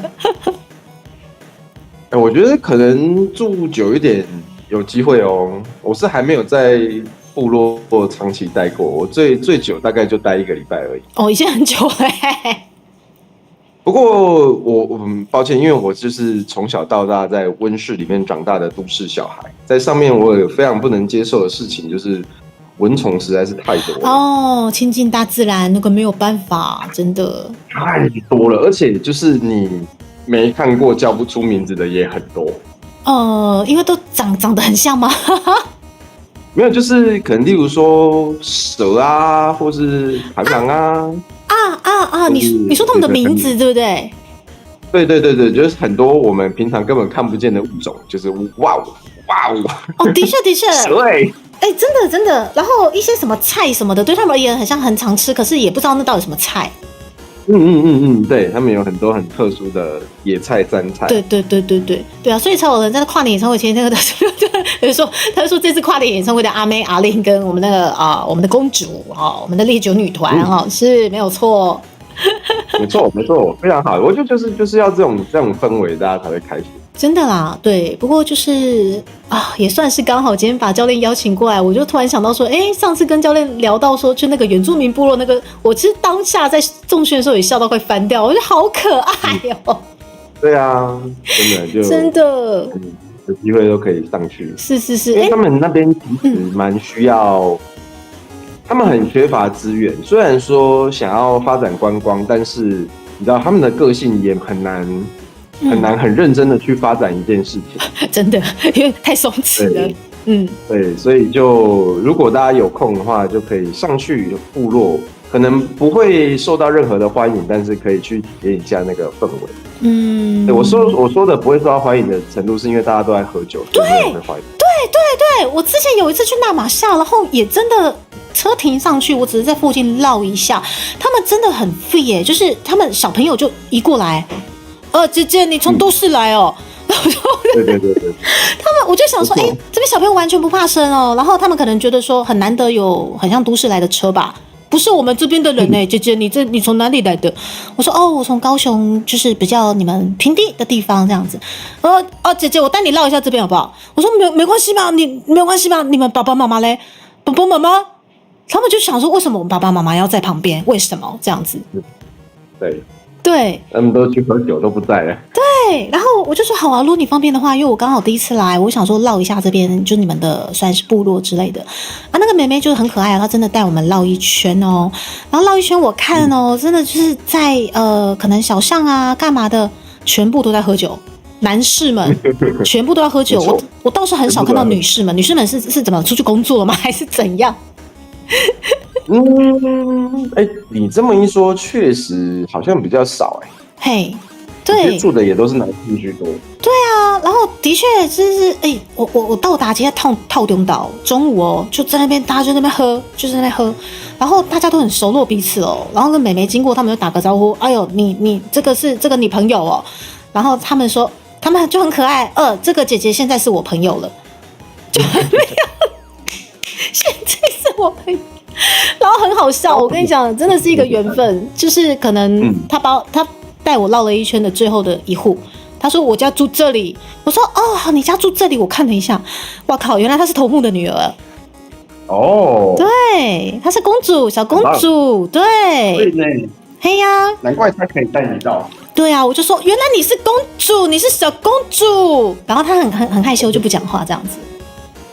好可爱。对啊，所以那个时候我就是也是对于原住民的这个部落还有他们的生活气息，哇靠，真的像阿令，还有就是在前一天喝到半夜4点不是假的臭到不行。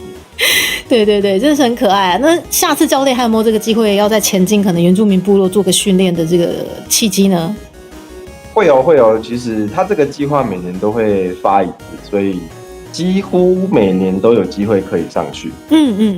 他就是看时间安排有没有办法上去这样。了解。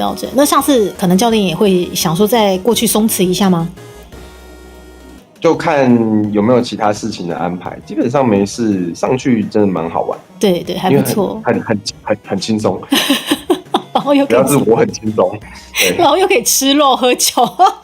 没错，又可以赚钱，吃肉喝酒，然后又很轻松。真的好OK。那今天其实我觉得访谈的内容大概也差不多是这样子，真的，因为一开始我在想说，不晓得这个访纲的部分就是会不会太多还太少，但是不愧是教练呢，真的很多故事可以跟我们分享，谢谢教练。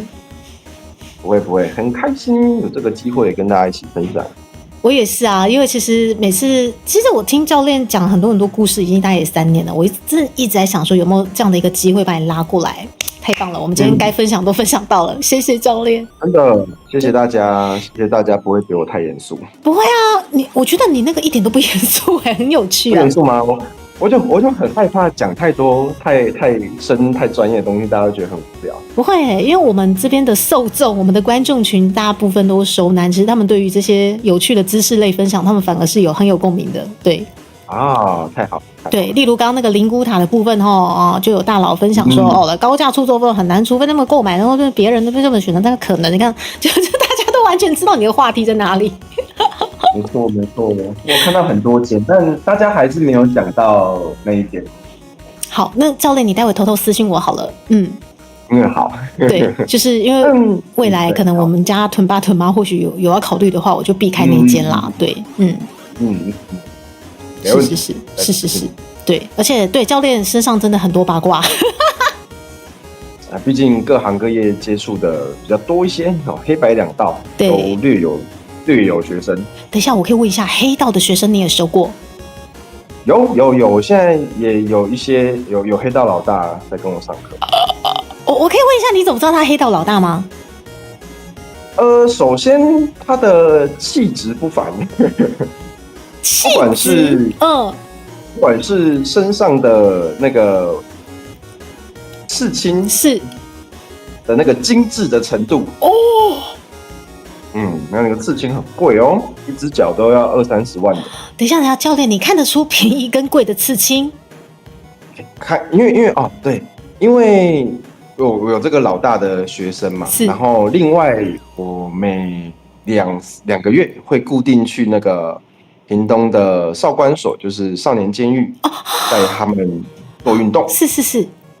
然后你知道吗？就是那种少年监狱里面的，他们就是就讲白一点，廉价的刺青，或是只有那个线，或是上色上到一半就被抓进去的。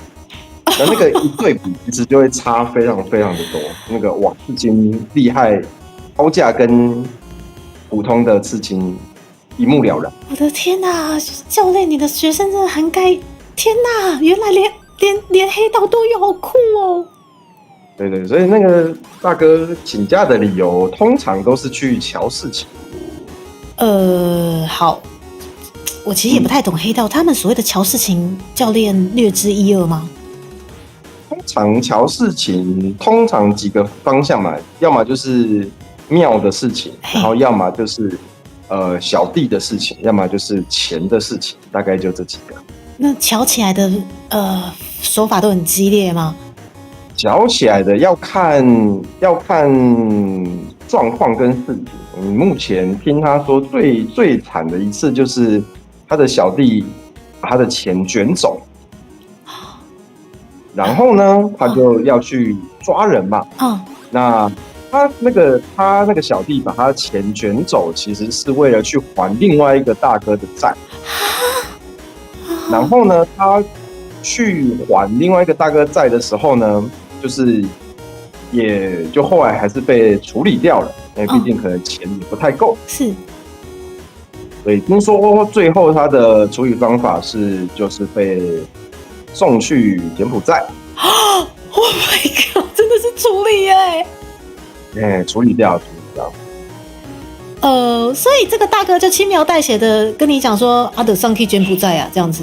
对，他就被送去柬埔寨，钱回不来。好可怕哦！我像头皮发麻。对，但整体来说，大哥蛮亲切的啦。对我来说蛮亲切。是，好，感谢，就是各行各业都有，没想到已经扩及到黑道的部分，对。好哦，对，因为果然是巧事情我在想说，天哪，不会是直接断手断脚什么之类的哦？原来是整个人到柬埔寨了处理掉了。好，对，处理掉了。好，谢谢教练跟我们分享。对，我觉得其实还有很多事情想再抓教练深入聊一些主题性的，例如可能下次我希望也可以规划一下，可能关于可能我们现在少子化就是老人家的这个培训的部分，这个也是我一直有在跟教练提的对，甚至我有在想说深入可能一些比较快乐的，我们不要说安养院就是一些老人机构，是不是也可以做一个算是连线陪伴，或者跟他们互动啊？这个昂是啥后面 AI 有啦。好，不啦，阿妈我不是 AI 啦，我迪卡啦之类的这些互动这样子，对，对啊，也我们会很有趣。是，那未来如果有机会的话，也是希望是可以大概深入到真的是我们直接过去跟我们的长辈们互动这样子哈。如果有这个机会，我再跟教练看瞧一下，我们真的是对瞧正道的事情，不是黑道的事情哈。OK， 没有问题。好啦，我们今天再次感谢教练。那教练就是说真的，在重训的这条路这么久了，有没有什么想要告诉大家，给大家就是说我们这些久坐族群勉励的嘞？我觉得最好啊，应该这样讲，就是大家都会去网络上很多嘛，就是那种可能最好的动作是什么，最烂的动作是什么，或者说你应该要保持什么样的姿势才不会怎么样，会有很多这种影片。那我个人觉得啊，其实最好的姿势、最好的动作就是不要一直维持在同样的一个动作。就是如果你会做很久的话，真的还是要拨时间起来走一走，或是站起来动一动，或是说站着办公。虽然真的很难，但是只要你离开你一直长期维持的姿势，你的身体一定会变得比较舒服，会有点改善。例如说，你可能久坐，然后你的腰很酸，肩颈很酸，你只要拨一点时间站起来走一走，或者说站着办公一小段时间，它其实就会改善非常非常多。所以不用真的把运动这件事想得很需要花时间，或者说想得很困难，它其实都是从很微小的改变开始就可以了。了解，讲得很好但是刚刚教练的讲法，我突然会觉得有一些很可爱的族群会开始钻漏洞。哦，怎么说？例如教练说啊，你们不要维持同一个姿势，要记得变换姿势。他们就觉得好啊，教练叫我不要维持同一个姿势，我先要坐着，然后我现在的右脚在前，那是不是我半小时之后左脚在后？这样就是不同的姿势。这么些微的吗？动作幅度可以大一点。动作幅度大一点，好，教练这么些微，那这样子我就干脆就是坐着，然后把我的脚抬起来，例如韩国人一样，这样子也是换姿势吗？我觉得这样可以，这样可以。这样也可以，是不是？对，光是这样就可以了。哇，这样子感觉大家会越来越懒惰，懒得起来。当然能动是最好啦，不过我们就是你知道，不要要求自己太多嘛，我们对自己好一点。慢慢让自己习惯阶段性的变化就好。对，那么如果真的抽不出时间，可能出门走走啊，或者是说真的经济部分可能我上重训的什么健身房真的是经济困难嘛，就深蹲嘛，对不对？没错，深蹲，然后再澡堂蹲，可以直接洗澡。是不是？方便。就算是怪人又怎样？至少我们让自己身体健康嘛。没错，只要你自己不尴尬，尴尬就是别人。没有错，这就今天的重点跟结论，谢谢教练。谢谢大家。好，那最后我再跟教练问一下，你有没有你 Line Pay 的 QR code？我好想放上来，我真的不要再吃葡萄干了，教练。真的吗？认真吗？认真啊！你快点截给我，你就当做是做善事，你救我，快点！我不要再吃葡萄干了。真的假的？真的会来配到我这边吗？我很困扰你有困扰是不是啊？可是教练，我这边葡萄干更困扰，你就算是当做救我一命，谢谢。你不介意我可以帮你消耗一些葡萄干呢？哦，也是啦，好啦，教练开玩笑的啦。不过他们也是真的，对，真的想要就是好好的超爆朱迪卡，增加肌肉之外，也让我身体健康，可以陪伴他们更长更久的时间啦，好不好？大家都要身体健康。是，好啦，我们再次感谢威力教练喽。我们今天真的是非常开心的度过这2个小时。对，然后我们期待下次我们再有其他的主题，我们邀请教练过来好好的来分享一下，好不好？谢谢。没错，那拜拜，大家拜拜喽。那我现在先切片尾啦，各位兄弟们 ，Go Go Go！Go Go Go！ 好，教练，你知道我们这个直播结束的时候，我们都要可能转机到其他地方去吗？有，我好像知道。我们今天要转去哪里？我看一下，今晚咧开台的水某有多几嘞？等我一下哦。降落。对，我们要降落，没错。教练，你知道专业用语降落？好，那我们就降落到笑乐那边去好了。好的。OK。好，好，我已经设定好了，我们大家一起带着我们非常健康的心灵的大家，以及我们威力教练一起降落到我们笑乐的频道喽，大家。 OK，それでは間もなくシャオ乐さんの枠に到着いたしますので、シートベルトしっかり締めてください。我们即将要降落到我们笑乐的频道了，也再次感谢威力教练。啪啪啪。啪叽啪叽，好的。那么接下来明天猪猪基本上要被拖出去吃饭饭，所以明天应该是不会开台的状况下，那我们礼拜4跟礼拜5见喽，大家拜拜拜拜。拜拜。